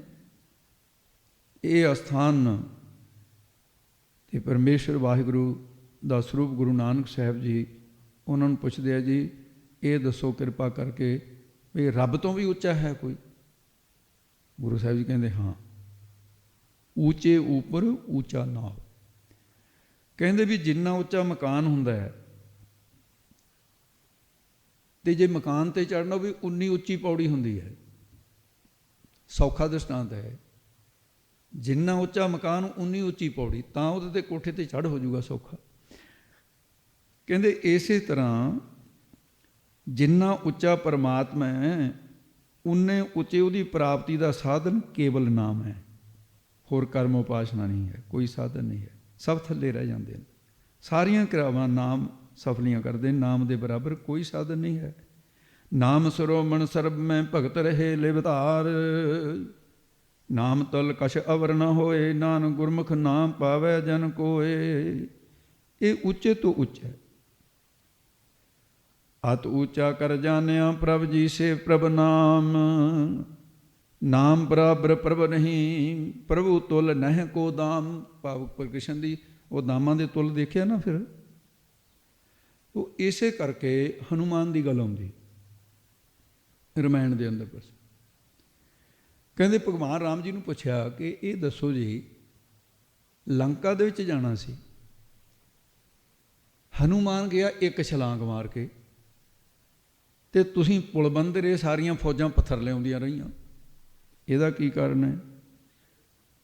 ਭਗਵਾਨ ਰਾਮ ਜੀ ਕਹਿਣ ਲੱਗੇ, ਕਹਿੰਦੇ ਇਹਦਾ ਕਾਰਨ ਇਹ ਹੈ ਹਨੂਮਾਨ ਦੇ ਹਿਰਦੇ ਦੇ ਵਿੱਚ ਨਾਮ ਹੈ। ਮੇਰਾ ਨਾਮ ਰਾਮ ਹੈ, ਪਰ ਇਹਦੇ ਹਿਰਦੇ ਦੇ ਵਿੱਚ ਰਾਮ ਹੈ। ਮੈਨੂੰ ਵੀ ਪੱਥਰਾਂ ਦੇ ਉੱਤੇ ਨਾਮ ਲਿਖ ਕੇ ਪੱਥਰ ਜੋੜ ਕੇ ਪੁਲ ਬਣਾਉਣਾ ਪਿਆ, ਹਿਰਦੇ ਦੇ ਵਿੱਚ ਇਹਦੇ ਨਾਮ ਹੈ। ਇਸ ਕਰਕੇ ਹਰ ਜੀ ਸੇ ਹਰ ਜਨ ਵਡੇ, ਯਹੀ ਨੇਤ ਭਗਵਾਨ, ਰਾਮ ਗਏ ਪੁਲ ਬਾਂਧ ਕੇ, ਕੂਦ ਪਰੇ ਹਨੂਮਾਨ। ਇਹ ਨਾਮ ਦੀ ਵਡਿਆਈ ਹੈ। ਸ੍ਰੀ ਨਾਨਕ ਪ੍ਰਕਾਸ਼ ਦੇ ਅੰਦਰ ਭਾਈ ਸੰਤੋਖ ਸਿੰਘ ਸਾਹਿਬ ਨੇ ਲਿਖਿਆ ਹੈ, ਨਿਸਤੇ ਅਦਕ ਹੇਤ ਸ੍ਰੀ ਰਾਮੂ, ਜਗੇ ਲਿਖਾਇਓ ਲਿਖ ਕਰ ਨਾਮੂ, ਸਰਵਰ ਪਰ ਗਿਰਵਰ ਧਰ ਭਾਰੇ, ਧਰਵਰ ਕੇ ਪਾਤਨ ਸਮਤਾਰੇ। ਜਿਵੇਂ ਪੱਤੇ ਤੈਰਦੇ ਨੇ, ਕਹਿੰਦੇ ਪੱਥਰ ਇਉਂ ਤੈਰ ਰਹੇ ਤੀ ਨਾਮ ਦੀ ਸ਼ਕਤੀ ਦੇ ਨਾਲ। ਇਹ ਰਾਮ ਜੀ ਨੇ ਤ੍ਰੇਤੇ ਦੇ ਵਿੱਚ ਦਿਖਾਇਆ ਕਿ ਮੈਂ ਵੱਡਾ ਨਹੀਂ ਹਾਂ, ਮੇਰਾ ਪਰਮਾਤਮਾ ਦਾ ਨਾਮ ਵੱਡਾ, ਈਸ਼ਵਰ ਦਾ। ਭਗਵਾਨ ਕ੍ਰਿਸ਼ਨ ਜੀ ਨੇ ਦੋਪਰ ਦਿਖਾਇਆ, ਮੈਂ ਵੱਡਾ ਨਹੀਂ ਗੋਪੀਓ, ਨਾਮ ਵੱਡਾ ਹੈ, ਨਾਮ ਜਪਣਾ ਪਏਗਾ। ਤੇ ਇਸ ਕਰਕੇ ਗੁਸਾਈ ਤੁਲਸੀਦਾਸ ਕਹਿੰਦੇ ਨੇ, ਕਹੋ ਕਹਾਂ ਲਗ ਨਾਮ ਵਡਾਈ। ਕਿੱਥੇ ਤੱਕ ਮੈਂ ਨਾਮ ਦੀ ਵਡਿਆਈ ਕਹਾਂ? ਤੁਲਸੀ ਜੀ ਕਹਿੰਦੇ ਨੇ, ਰਾਮ ਨਾ ਸਕੇ ਨਾਮ ਗੁਣ ਗਾਈ। ਕਹਿੰਦੇ ਰਾਮ ਜੀ ਵੀ ਨਾਮ ਦਾ ਭੇਦ ਨਹੀਂ ਪਾ ਸਕੇ। ਜਿਹੜੇ ਰਮਾਇਣ ਲਿਖਦਾ ਉਹ ਕਹਿੰਦਾ ਰਾਮ ਨੂੰ ਵੀ ਨਹੀਂ ਪਤਾ ਲੱਗਿਆ ਨਾਮ ਦਾ। ਕਹਿੰਦੇ ਐਡਾ ਵੱਡਾ ਨਾਮ ਦੀ ਮਹਿਮਾ। ਤੇ ਜਦੋਂ ਗੁਰੂ ਅਰਜਨ ਦੇਵ ਜੀ ਪੋਥੀਆਂ ਗੋਇੰਦਵਾਲ ਸਾਹਿਬ ਤੋਂ ਲੈ ਕੇ ਅੰਮ੍ਰਿਤਸਰ ਸਾਹਿਬ ਪਹੁੰਚੇ, ਤੇ ਗੁਰੂ ਗ੍ਰੰਥ ਸਾਹਿਬ ਮਹਾਰਾਜ ਦਾ ਸਰੂਪ, ਪਹਿਲਾਂ ਪੋਥੀਆਂ ਤੇ ਫਿਰ ਗੁਰੂ ਗ੍ਰੰਥ ਸਾਹਿਬ ਦਾ ਸਰੂਪ ਤਿਆਰ ਹੋਇਆ। ਤੇ ਸਰੂਪ ਤਿਆਰ ਹੋ ਕੇ 1661 ਬਿਕਰਮੀ ਸੰਮਤ ਭਾਦਰੋਂ ਸੁਦੀ 1 ਨੂੰ ਪ੍ਰਕਾਸ਼ ਹੋਇਆ। ਤਾਂ ਫਿਰ ਕੋਠਾ ਸਾਹਿਬ ਜਿੱਥੇ ਅੱਜ ਆਪਾਂ ਦਰਸ਼ਨ ਕਰਨ ਜਾਂਦੇ ਹਾਂ, ਗੁਰੂ ਗ੍ਰੰਥ ਸਾਹਿਬ ਦਾ ਸੁਖਾਸ ਸਥਾਨ ਅਕਾਲ ਤਖਤ ਸਾਹਿਬ 'ਤੇ, ਉਹਨੂੰ ਕੋਠਾ ਸਾਹਿਬ ਕਹਿੰਦੇ। ਉੱਥੇ ਮਹਾਰਾਜ ਜੀ ਭੁੰਜੇ ਕਿਉਂ ਪੈਂਦੇ ਰਹੇ? ਆਪਾਂ ਸਾਖੀ ਵੱਲ ਨਾ ਜਾਈ ਕਿਉਂਕਿ ਅਰਥ ਬਹੁਤ ਰਹਿੰਦੇ ਨੇ ਜੇ। ਉੱਥੇ ਗੁਰੂ ਅਰਜਨ ਦੇਵ ਜੀ ਮਹਾਰਾਜ ਨੇ ਬਾਬਾ ਬੁੱਢਾ ਸਾਹਿਬ ਨੂੰ ਕਿਹਾ ਕਿ ਮੇਰਾ ਆਸਣ ਗੁਰੂ ਗ੍ਰੰਥ ਸਾਹਿਬ ਦੇ ਮੈਂ ਭੁੰਜੇ ਪਲੰਗੇ ਦੇ ਹੇਠਾਂ। ਐਡੀ ਨਿਮਰਤਾ ਮਹਾਰਾਜ ਦੇ। ਉਹਦਾ ਕਾਰਨ ਕੀ ਸੀ? ਪੁਨ ਸ੍ਰੀ ਗੁਰੂ ਅਰਜਨ ਗਤ ਦਾਈ, ਮੁਕਤੀ ਦੇਣ ਵਾਲੇ ਗੁਰੂ ਨਾ। ਨਿਜ ਤੇ ਮਹਿਮਾ ਅਦਕ ਲਿਖਾਈ, ਗੁਰੂ ਗ੍ਰੰਥ ਸਾਹਿਬ ਦੀ ਮਹਿਮਾ ਆਪਣੇ ਆਪ ਤੋਂ ਵੱਡੀ ਲਿਖਾਈ ਜਣਾਈ ਹੈ। ਸ੍ਰੀ ਗੁਰੂ ਗ੍ਰੰਥ ਮਹਿ ਲਿਖ ਜਸ ਨਾਮੋ, ਤੇਹ ਤੇ ਅਦੋ ਭਇਓ, ਤੇਹ ਤੇ ਅਦੋ ਭਇਓ ਸੁਖ ਧਾਮੋ। ਉਹ ਤੋਂ ਨੀਵੇਂ ਹੋ ਕੇ ਆਪ ਰਹੇ। ਇਸ ਕਰਕੇ ਭਾਈ ਸਿੱਧੋ ਮਹਾਰਾਜ ਜੀ ਇਹ ਪ੍ਰਕਰਨ ਸੀ। ਪ੍ਰਕਰਨ ਦੇ ਅਨੁਸਾਰ ਦੁਆਪਰ ਦਾ, ਤ੍ਰੇਤੇ ਦਾ, ਕਲਯੁਗ ਦਾ। ਕਲਯੁਗ ਦੇ ਗੁਰੂ ਨਾਨਕ ਦੇਵ ਜੀ ਮਹਾਰਾਜ ਨੇ, ਗੁਰੂ ਅਰਜਨ ਦੇਵ ਜੀ ਨੇ ਆਪਣੇ ਸਰੀਰ ਤੋਂ ਨਾਮ ਦੀ ਮਹਿਮਾ, ਕਿਉਂਕਿ ਗੁਰੂ ਗ੍ਰੰਥ ਸਾਹਿਬ 'ਚ ਨਾਮ ਲਿਖਿਆ, ਆਪਣੇ ਸਰੀਰ ਤੋਂ ਸ੍ਰੀ ਗੁਰੂ ਕੇਰ ਸਰੀਰ ਜੋ ਸਭ ਥਾਨ ਸਮੇਂ ਸਭ ਨਾਮ ਦਰਸਾਏ ਹੈ। ਗ੍ਰੰਥ ਰਦਾ ਗੁਰੂ ਕੋ ਜਾਨੋ, ਊਤਮ ਹੈ ਸਭ ਕਾਲ ਰਹੇ हैं। मेरे स्वरूप ते जाते हैं दीर्घ, साहिब जान अदायब काए हैं। पूजो चंदन केसर को कास, धूप तकह कै फूल चढ़ाए हैं। बाणी गुरु, गुरु है बाणी, बिच बाणी अमृतसर। नाम तुल कछ अवर न होए। इस करके सिद्धो ਉੱਚੇ ਉੱਪਰ ਉੱਚਾ ਨਾਮ ਰੱਬ ਜਿੰਨਾ ਹੀ ਉੱਚਾ ਹੈ। ਜਿਵੇਂ ਪੌੜੀ ਉੱਚੀ ਹੋਵੇ, ਕੋਠੇ ਤੇ ਚੜ੍ਹਨਾ ਸੌਖਾ ਹੁੰਦਾ ਹੈ। ਏਵਡ ਉੱਚਾ ਹੋਵੇ ਕੋਏ। ਹੇ ਸਿੱਧੋ, ਏਵਡ ਇੰਨਾ ਵੱਡਾ ਪਰਮੇਸ਼ਰ ਦਾ ਨਾਮ ਹੈ। ਜੇ ਕੋਈ ਉਸ ਦੇ ਨਾਮ ਦਾ ਸਿਮਰਨ ਰੂਪ, ਅਭਿਆਸ ਰੂਪ ਉਚਾਈ ਕਰ ਲਵੇ, ਨਾਮ ਦੀ ਪੌੜੀ ਤੇ ਚੜ੍ਹ ਜਾਵੇ, ਉਹ ਵੀ ਉਨਾ ਹੀ ਉੱਚਾ ਹੋ ਜਾਂਦਾ ਹੈ। ਭਾਵ ਪਰਮਾਤਮਾ ਜਿੰਨਾ ਉੱਚਾ ਉਹਦਾ ਰੂਪ ਹੀ ਬਣ ਜਾਂਦਾ ਹੈ, ਉੱਚਾ ਹੋ ਜਾਂਦਾ ਹੈ। ਤੇ ਇਸ ਕਰਕੇ ਹੋਰ ਅਨੇਕਾਂ ਯਤਨਾਂ ਦੇ ਨਾਲ ਪਰਮਾਤਮਾ ਨਹੀਂ ਪ੍ਰਾਪਤ ਹੁੰਦਾ, ਨਾਮ ਦੁਆਰਾ ਪ੍ਰਾਪਤ ਹੁੰਦਾ ਹੈ। ਇਸ ਉੱਚੇ ਕੋ ਜਾਣੈ ਸੋਏ। ਫਿਰ ਇੰਨਾ ਉੱਚਾ ਨਾਮ ਹੈ, ਉਸ ਨਾਮ ਦੀ ਪੌੜੀ ਤੇ ਚੜ੍ਹ ਕੇ ਉਸ ਉੱਚੇ ਵਾਹਿਗੁਰੂ ਸੋਏ ਨੂੰ ਜਾਣ ਸਕਦਾ ਹੈ। ਸੱਚ ਤਾਂ ਇਹ ਹੈ, ਅੱਗੇ ਦੱਸਦੇ ਹਨ, ਜੇਵੜ ਆਪ ਜਾਣੈ ਆਪ। ਜੇਵੜ ਆਪ ਜਾਣੈ ਤੇ ਭਾਈ ਵਿਸਰਾਮ ਰੱਖਣਾ, ਧਿਆਨ ਰੱਖਣਾ। ਜੇਵੜ ਆਪ ਜਾਣੈ ਆਪ। ਜਿਹੜੇ ਪਿਛਲੇ ਆਪ ਨੇ ਇਹ ਵੱਖਰੇ ਕਰ ਲੈਣੇ ਨੇ। ਜੇਵੜ ਆਪ ਜਾਣੈ ਆਪ। ਜਿੱਡਾ ਵੱਡਾ ਉਹ ਪਰਮਾਤਮਾ ਆਪ ਹੈ, ਉਹਨਾਂ ਪ੍ਰਭੂ ਆਪਣੇ ਆਪ ਨੂੰ ਆਪ ਹੀ ਜਾਣਦਾ ਹੈ। ਦੂਜਾ ਕੋਈ ਉਸ ਨੂੰ ਨਹੀਂ ਜਾਣ ਸਕਦਾ ਹੈ। ਨਾਨਕ ਨਦਰੀ ਕਰਮੀ ਦਾਤ। ਨਾਨਕ ਨਦਰੀ ਕਰਮੀ ਦਾਤ। ਤੇ ਕੁਝ ਵਿਸਰਾਮ ਸੰਪਰਦਾ ਦਮਦਮੀ ਟਕਸਾਲ ਵਿੱਚ ਨਾਨਕ ਤੇ ਵੀ ਲਾਏ ਗਏ ਦੇਖੇ ਗਏ ਹੈ। ਪਰ ਮਹਾਂਪੁਰਖਾਂ ਨੇ ਜਿਹੜਾ ਇਹ ਕਥਾ ਦੇ ਵਿੱਚ ਨਾਲ ਪਾਠ ਬੋਲ ਰਹੇ ਹੈ, ਉਹ ਨਦਰੀ ਤੇ ਲਿਖਿਆ, ਨਾਨਕ ਨਦਰੀ ਕਰਮੀ ਦਾਤ। ਤੇ ਇਸ ਕਰਕੇ ਗੁਰੂ ਸਾਹਿਬ ਜੀ ਕਹਿੰਦੇ ਨਦਰੀ ਕਿਰਪਾ ਦ੍ਰਿਸ਼ਟੀ। ਜਦੋਂ ਵਾਹਿਗੁਰੂ ਦੀ ਕਿਰਪਾ ਹੋ ਗਈ, ਕਰਮ ਬਖਸ਼ਿਸ਼ ਹੋ ਗਿਆ, ਉਹਦੀ ਦਾਤ ਮਿਲ ਗਈ, ਉਹ ਨਦਰੀ ਪ੍ਰਭੂ ਆਪ ਹੀ ਕਰਮੀ ਜੀਵਾਂ ਨੂੰ ਦਾਤਾਂ ਬਖਸ਼ਿਸ਼ ਕਰ ਦਿੰਦਾ ਹੈ। ਇਸ ਤੋਂ ਅੱਗੇ ਹੁਣ ਥੋੜ੍ਹਾ ਜਿਹਾ ਸਾਨੂੰ ਸਾਰਿਆਂ ਨੂੰ ਕਠਿਨਾਈ ਆਏਗੀ, ਕਿਉਂਕਿ ਦੂਸਰਾ ਅਰਥ ਜਿਹੜਾ ਹੈ ਇਹ ਬਹੁਤ ਸੌਖਾ ਵੀ ਸੀ, ਇੰਨਾ ਵੀ ਨਹੀਂ ਸੌਖਾ, ਪਰ ਇਹ ਸਾਰਿਆਂ ਨੂੰ ਸਮਝਾਉਣ ਵਾਲਾ ਸੀ, ਕਿਉਂਕਿ ਇਹਦੀ ਸਾਖੀਆਂ ਵੀ ਸੀ, ਹੋਰ ਵਿਚਾਰ ਸੀ। ਪਰ ਹੁਣ ਜੋ ਕਲਗੀਧਰ ਪਾਤਸ਼ਾਹ ਨੇ ਸੰਪਰਦਾ ਦਮਦਮੀ ਟਕਸਾਲ ਆਪਣੀ ਰਸਨਾ ਤੋਂ ਗੁਰੂ ਕੀ ਕੰਸੀ ਦਮਦਮਾ ਸਾਹਿਬ ਅਰਥ ਜੋ ਸੰਪਰਦਾ ਦੇ ਵਿਦਵਾਨ ਸਤਿਪੁਰਸ਼ਾਂ ਬ੍ਰਹਮ ਗਿਆਨੀ ਤਤਵੇਤਿਆਂ ਨੇ ਸੰਭਾਲੇ, ਤੇ ਉਹਨਾਂ ਅਰਥਾਂ ਨੂੰ ਵੀ ਰੋਲਿਆ ਨਹੀਂ ਜਾ ਸਕਦਾ, ਛੱਡਿਆ ਨਹੀਂ ਜਾ ਸਕਦਾ। ਕਿਸੇ ਚੀਜ਼ ਨੂੰ ਛੱਡਣਾ ਰੋਲਣਾ ਹੀ ਹੁੰਦਾ ਹੈ। ਇਸ ਕਰਕੇ ਜਿਨ੍ਹਾਂ ਨੂੰ ਅੱਜ ਸਮਝ ਨਹੀਂ ਆਈ, ਜਿਉਂ-ਜਿਉਂ ਗ੍ਰੰਥ ਪੜ੍ਹਨਗੇ, ਵਿਦਿਆ ਪੜ੍ਹਨਗੇ, ਫਿਰ ਕਹਿਣਗੇ ਹਾਂ ਜੀ ਹੁਣ ਬੜਾ ਸਮਝ ਆਇਆ। ਜਿਉਂ-ਜਿਉਂ ਕਥਾ ਸੁਣੀ ਸਮਝ ਆਏਗੀ। ਤੋ ਇਸ ਕਰਕੇ ਆਓ ਹੁਣ ਦੂਸਰੇ ਅਰਥ ਦੇ ਵਿੱਚ ਅਧਿਕਾਰੀ ਸਿੱਖਾਂ ਦੇ ਪ੍ਰਸ਼ਨ, ਗੁਰੂ ਦੇ ਉੱਤਰ ਨੇ। ਇਸ ਕਰਕੇ ਜਿਹੜੇ ਪ੍ਰਸ਼ਨ ਗਹਿਰੇ ਨੇ, ਸਤਿਗੁਰੂ ਜੀ, ਪਰਮੇਸ਼ਰ ਦਾ ਅੰਤ ਨਹੀਂ ਆਉਂਦਾ, ਸਿਫਤਾਂ ਕਰਕੇ ਵੀ ਅੰਤ ਨਹੀਂ ਪਾਇਆ ਜਾ ਸਕਦਾ, ਇਹ ਤੁਸੀਂ ਕਥਨ ਕੀਤਾ ਹੈ। ਫਿਰ ਉਹਦਾ ਭੇਦ ਸਿੱਧ ਹੋ ਗਿਆ ਕਿ ਉਹ ਭਿੰਨ ਵੱਖਰਾ ਹੈ, ਜੀਵ ਵੱਖਰੇ ਨੇ। ਇੱਕ ਤਾਂ ਇਹ ਗੱਲ। ਦੂਸਰੀ ਗੱਲ ਕਿ ਉਹ ਭਿੰਨ ਭਿੰਨ ਰੂਪਾਂ ਕਰਕੇ ਪ੍ਰਛੇਦ ਹੋ ਗਿਆ, ਕੱਟਿਆ ਗਿਆ। ਇਹ ਭੇਦ ਪ੍ਰਛੇਦ ਹੋ ਜਾਏਗਾ। ਭੇਦ ਇਸ ਤਰ੍ਹਾਂ ਜੇ ਵੀ ਈਸ਼ਵਰ ਸਰਬੱਗ ਹੈ, ਜੀਵ ਅਲਪੱਗ ਹੈ। ਈਸ਼ਵਰ ਉੱਚਾ ਹੈ, ਜੀਵ ਨੀਵੇਂ ਨੇ, ਇਸ ਕਰਕੇ ਭੇਦ। ਪ੍ਰਸ਼ੇਦ ਜੀਵ ਅੰਗਾਂ ਵਾਲੇ ਨੇ, ਉਹ ਅੰਗਾਂ ਤੋਂ ਰਹਿਤ ਹੈ।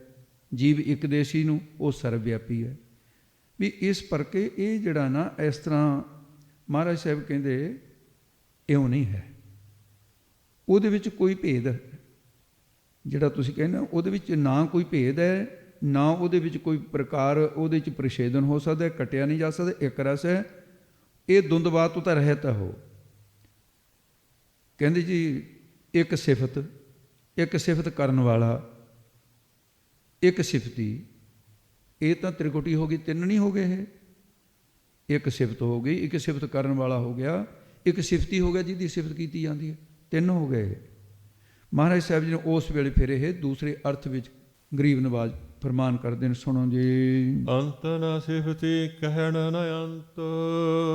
ਇਹਦੇ ਦੋ ਤਿੰਨ ਤੁਕਾਂ ਦੇ ਨਾ ਅੱਧੀ ਅੱਧੀ ਦੇ ਅਰਥ ਸਮਝ ਆਉਣਗੇ। ਅੰਤ ਨ ਸਿਫਤੀ, ਗੁਰਸਿੱਖੋ, ਇਹ ਜਿਹੜੀ ਤ੍ਰਿਕੁਟੀ ਤੁਸੀਂ ਕੋਈ ਤ੍ਰਿਪੁਟੀ ਕਹੀ ਹੈ ਨਾ, ਉਹਦੇ ਕਰਕੇ ਜਿਹੜਾ ਪ੍ਰਮਾਤਮਾ ਸਿਫਤੀ ਸਿਫਤ ਕਰਨੀ ਹੈ, ਤੇ ਇਹ ਤੁਹਾਨੂੰ ਮੈਂ ਇਹ ਦੱਸਦਾ ਹਾਂ, ਉਹਦਾ ਅੰਤ ਭਾਵ ਭੇਦ ਨਹੀਂ ਹੈ।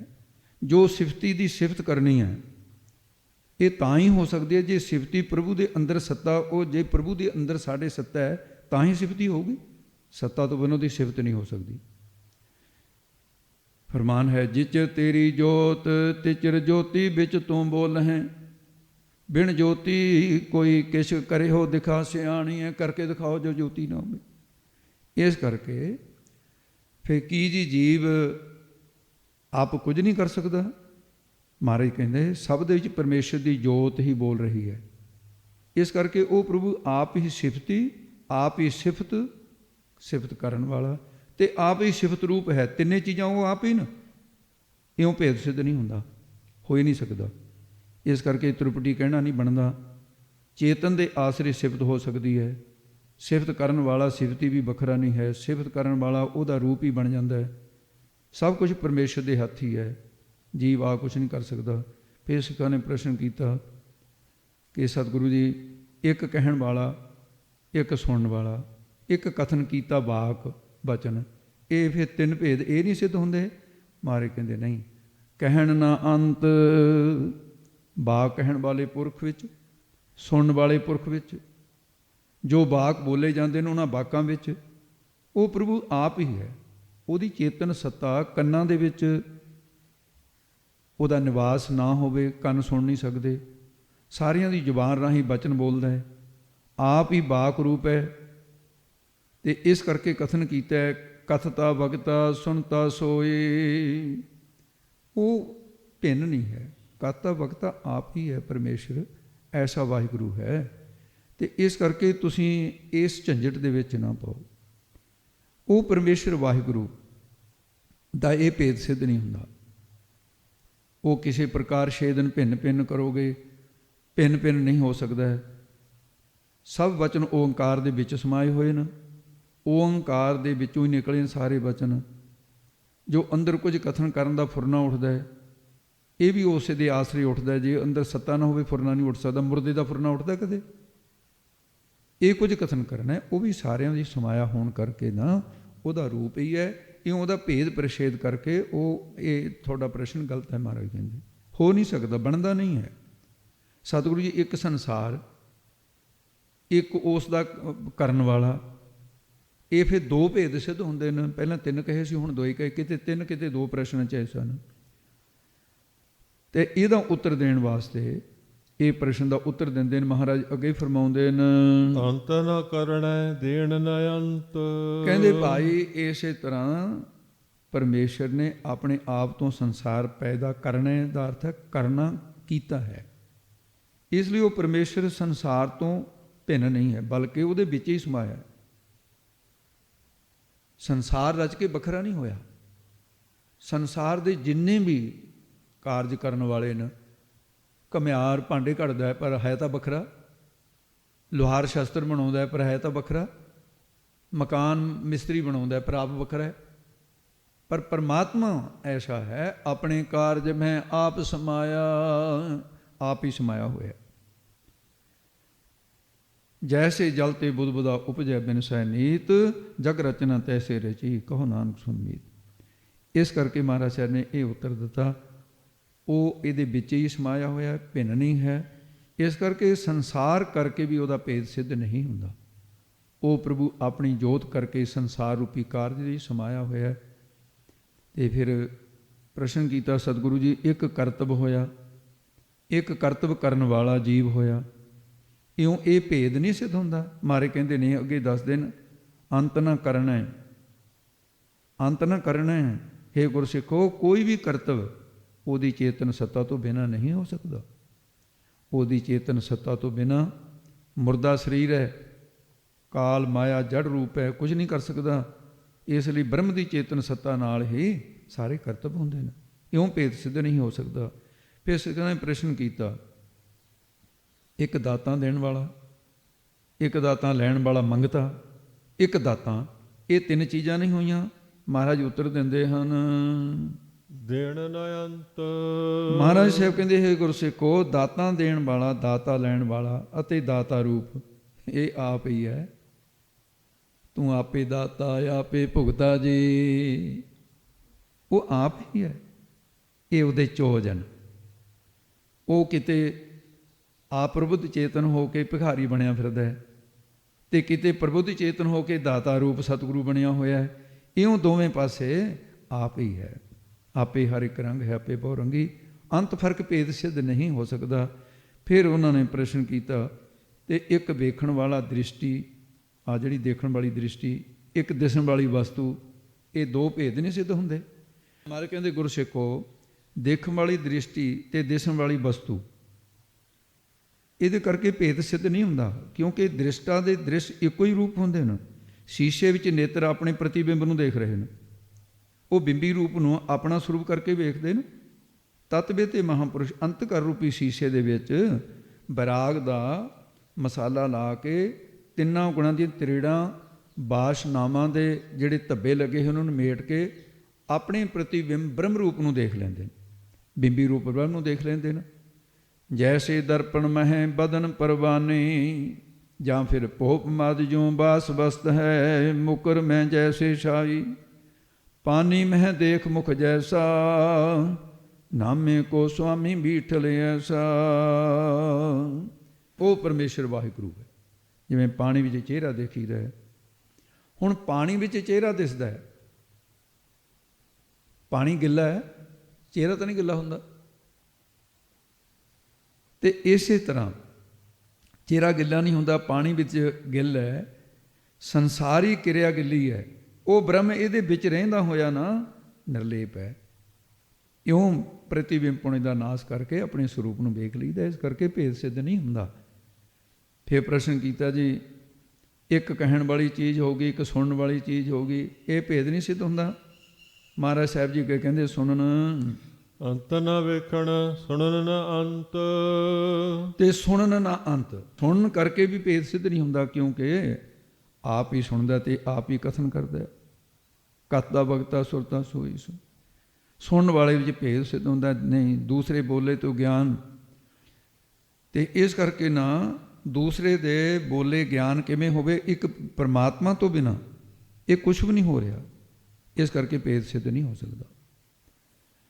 ਤੇ ਕਥਨ ਕਰਨ ਵਾਲਾ, ਸੁਣਨ ਵਾਲਾ, ਇਹ ਭੇਦ ਕਦੇ ਵੀ ਨਹੀਂ ਸਿੱਧ ਹੋ ਸਕਦਾ। ਦੂਸਰੇ ਦੇ ਬੋਲੇ ਤੋਂ ਬਿਨਾਂ ਗਿਆਨ ਕਿਵੇਂ ਹੋ ਸਕਦਾ ਹੈ, ਕਿਵੇਂ ਹੋਵੇ? ਤੇ ਇਸ ਕਰਕੇ ਦੋਨਾਂ ਪਾਸੇ ਹੈ ਆਪ। ਕਹਿੰਦੇ ਮਹਾਰਾਜ, ਇੱਕ ਦੇਖਣ ਵਾਲਾ, ਇੱਕ ਦਿਸਣ ਵਾਲੀ ਵਸਤੂ ਤੇ ਇੱਕ ਸੁਣਨ ਵਾਲਾ, ਇਹ ਭੇਦ। ਤੇ ਮਹਾਰਾਜ ਸਾਹਿਬ ਕਹਿੰਦੇ, ਅੰਤ ਨਾ ਵੇਖਣ, ਸੁਣਨ ਨਾ ਅੰਤ। ਹੇ ਗੁਰਸਿੱਖੋ, ਵੇਖਣ ਵਾਲਿਆਂ, ਸੁਣਨ ਵਾਲਿਆਂ ਸਾਰਿਆਂ ਦੇ ਅੰਦਰੋਂ ਆਪ ਹੀ ਹੈ। ਜੇ ਕੋਈ ਵੇਖਣ ਤੇ ਸੁਣਨ ਵਾਲਾ ਕੋਈ ਦੂਸਰਾ ਹੋਵੇ ਤਾਂ ਹੀ ਭੇਦ ਸਿੱਧ ਹੋਊਗਾ ਨਾ। ਉਹ ਸਾਰਿਆਂ ਦੇ ਮਨਾਂ ਦੇ ਅੰਦਰ ਆਪ ਹੈ, ਇਸ ਲਈ ਉਹਦੇ ਭੇਦ ਸਿੱਧ ਨਹੀਂ ਹੁੰਦਾ। ਦੇਖਣ ਵਾਲਾ, ਦ੍ਰਿਸ਼ਟੀ ਤੇ ਦਰਸ਼ਨ, ਇਹਨਾਂ ਤਿੰਨਾਂ ਦੀ ਇੱਕੋ ਹੀ ਚੇਤਨ ਹੈ। ਜਿਵੇਂ ਖੂਹ ਦੇ ਟਿੰਡਾਂ ਰਾਹੀਂ ਪਾਣੀ ਨਿਕਲਦਾ ਹੈ, ਉਹ ਪਾਣੀ ਨਿਕਲ ਕੇ ਬਾਹਰ ਖਾਲ ਜਾਂਦਾ, ਕਿਆਰੇ ਚਲਾ ਜਾਂਦਾ ਹੈ। ਇਹ ਉਹ ਸਾਰੇ ਰੂਪ ਪਾਣੀ ਦੇ ਨੇ। ਸੁਣਨ ਵਾਲਾ ਸਰੋਤਾ ਦੇ ਕੰਨ, ਸ਼ਬਦ ਤੇ ਚੇਤਨ, ਇਸ ਕਰਕੇ ਪ੍ਰਸ਼ੇਦ ਨਹੀਂ ਹੁੰਦਾ, ਇੱਕੋ ਹੀ ਰੂਪ ਹੈ। ਹੇ ਸਤਿਗੁਰੂ, ਉਸ ਪਰਮੇਸ਼ਰ ਦਾ, ਉਸ ਪਰਮੇਸ਼ਰ ਦੇ ਮਨ ਵਿੱਚ ਕੀ ਸਲਾਹ ਹੈ? ਇਹ ਭੇਦ ਜਾਣਿਆ ਨਹੀਂ ਜਾਂਦਾ, ਤੇ ਫਿਰ ਇਹ ਭੇਦ ਨਹੀਂ ਸਿੱਧ ਹੋ ਗਿਆ ਵੀ ਉਹ ਜਾਣਿਆ ਨਹੀਂ ਜਾਂਦਾ। ਮਹਾਰਾਜ ਅੱਗੇ ਦੱਸਦੇ ਹਨ, ਅੰਤ ਨ ਜਾਪੈ ਕਿਆ ਮਨ ਮੰਤ। ਸਾਰਿਆਂ ਦੇ ਅੰਦਰ ਮੰਤ ਰੂਪ ਆਪ ਹੀ ਹੈ, ਸਾਰਿਆਂ ਦੇ ਹਿਰਦੇ ਵਿੱਚ ਹੈ। ਅੰਦਰ ਸਲਾਹ ਮਸ਼ਵਰਾ ਦੇਣ ਵਾਲਾ ਬ੍ਰਹਮ ਆਪ ਹੀ ਸਥਿਤ ਹੈ। ਉਹਦਾ ਮੰਤ ਭੇਦ ਨਹੀਂ ਜਾਣਿਆ ਜਾ ਸਕਦਾ। ਇਹ ਸਤਿਗੁਰੂ ਜੀ ਇੱਕ ਆਕਾਰ ਤੋਂ ਰਹਿਤ, ਇਹ ਵੀ ਤਾਂ ਭੇਦ ਸਿੱਧ ਹੁੰਦਾ ਹੈ।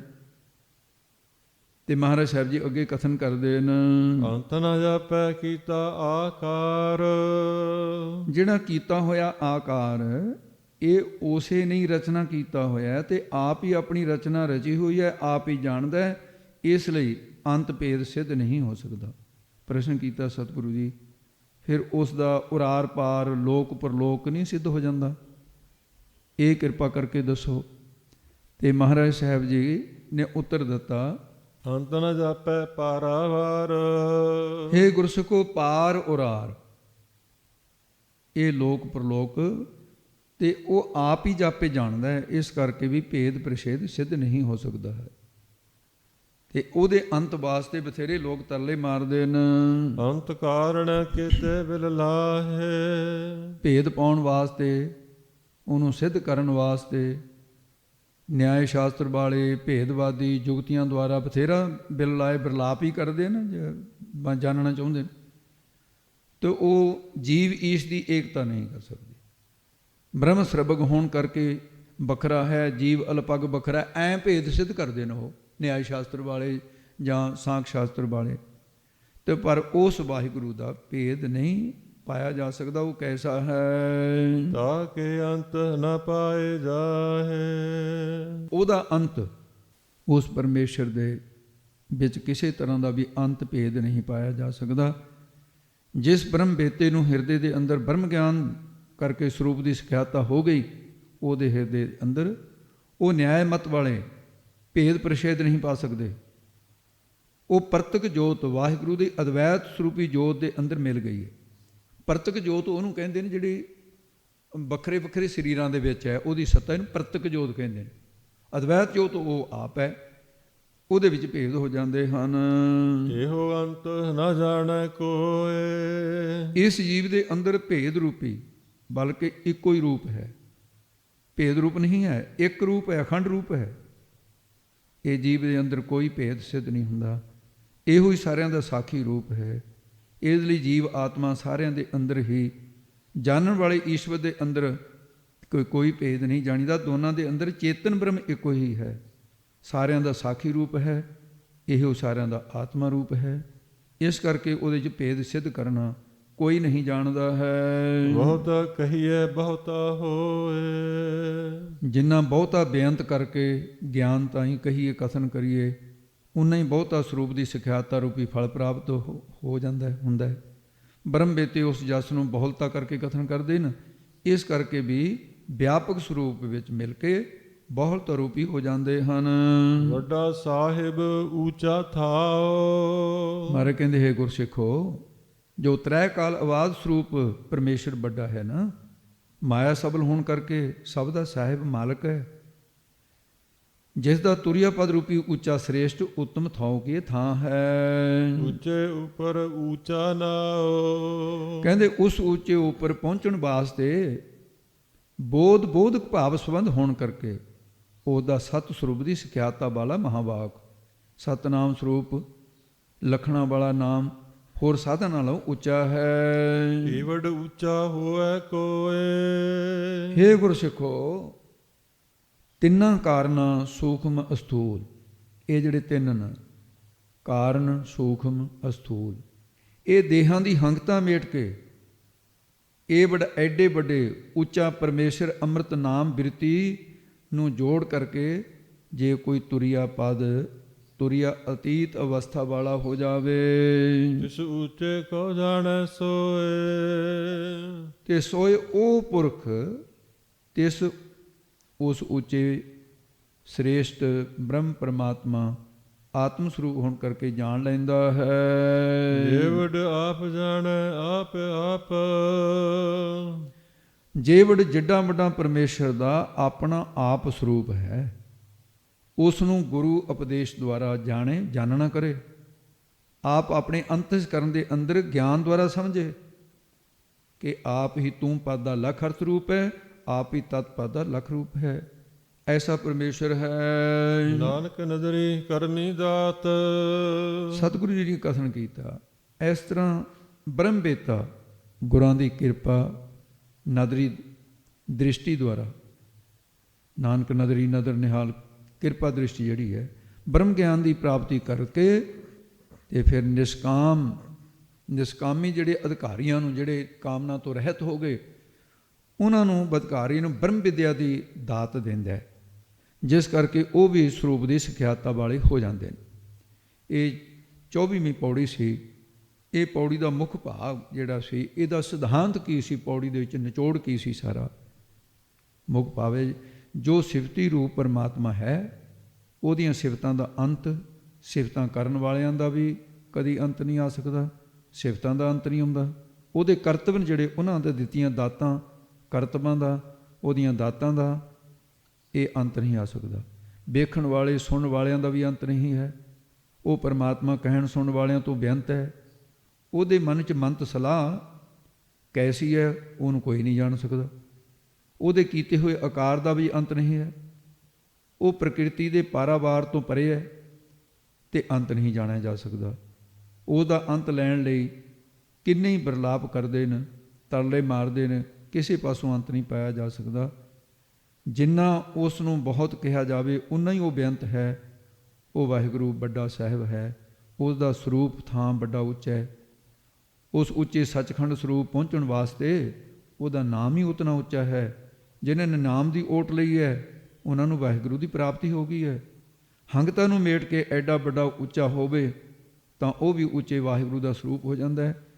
ਜਿੱਡਾ ਵੱਡਾ ਉਹ ਮਾਲਕ ਆਪ ਹੈ, ਉਹ ਆਪਣੇ ਆਪ ਨੂੰ ਆਪ ਹੀ ਜਾਣਦਾ ਹੈ, ਹੋਰ ਕੋਈ ਨਹੀਂ ਜਾਣਦਾ। ਸਤਿਗੁਰੂ ਜੀ ਦੇ ਫਰਮਾਨ ਅਖੀਰ ਦੇ ਵਿੱਚ ਜੋ ਤੁਕ ਆਈ, ਉਹਦੇ ਵਿੱਚ ਮਹਾਰਾਜ ਨੇ ਕਹਿ ਦਿੱਤਾ ਹੈ, ਜਦੋਂ ਜਗਿਆਸਿਆਂ ਉੱਤੇ ਸਤਿਗੁਰਾਂ ਦੀ ਕਿਰਪਾ ਦੀ ਨਜ਼ਰ ਹੁੰਦੀ ਹੈ ਤਾਂ ਸਰੂਪ ਦੀ ਸਿਖਿਆਤਾਕਾਰ ਹੋ ਜਾਂਦੀ ਹੈ। 164 ਅੱਖਰਾਂ ਦੇ ਅੰਦਰ ਅੱਜ ਦਾ ਇਹ ਬ੍ਰਹਮ ਗਿਆਨ ਸਤਿਗੁਰੂ ਮਹਾਰਾਜ ਨੇ ਕਥਨ ਕੀਤਾ। ਆਓ ਹੁਣ ਸਮਾਂ ਹੋ ਗਿਆ, ਇੱਥੇ ਹੀ ਸਮਾਪਤੀ ਹੈ ਜੀ। ਜੇ ਵਡ ਆਪ ਜਾਣੈ ਆਪ ਆਪ, ਨਾਨਕ ਨਦਰੀ ਕਰਮੀ ਦਾਤ। ਵਾਹਿਗੁਰੂ ਜੀ ਕਾ ਖਾਲਸਾ, ਵਾਹਿਗੁਰੂ ਜੀ ਕੀ ਫਤਿਹ।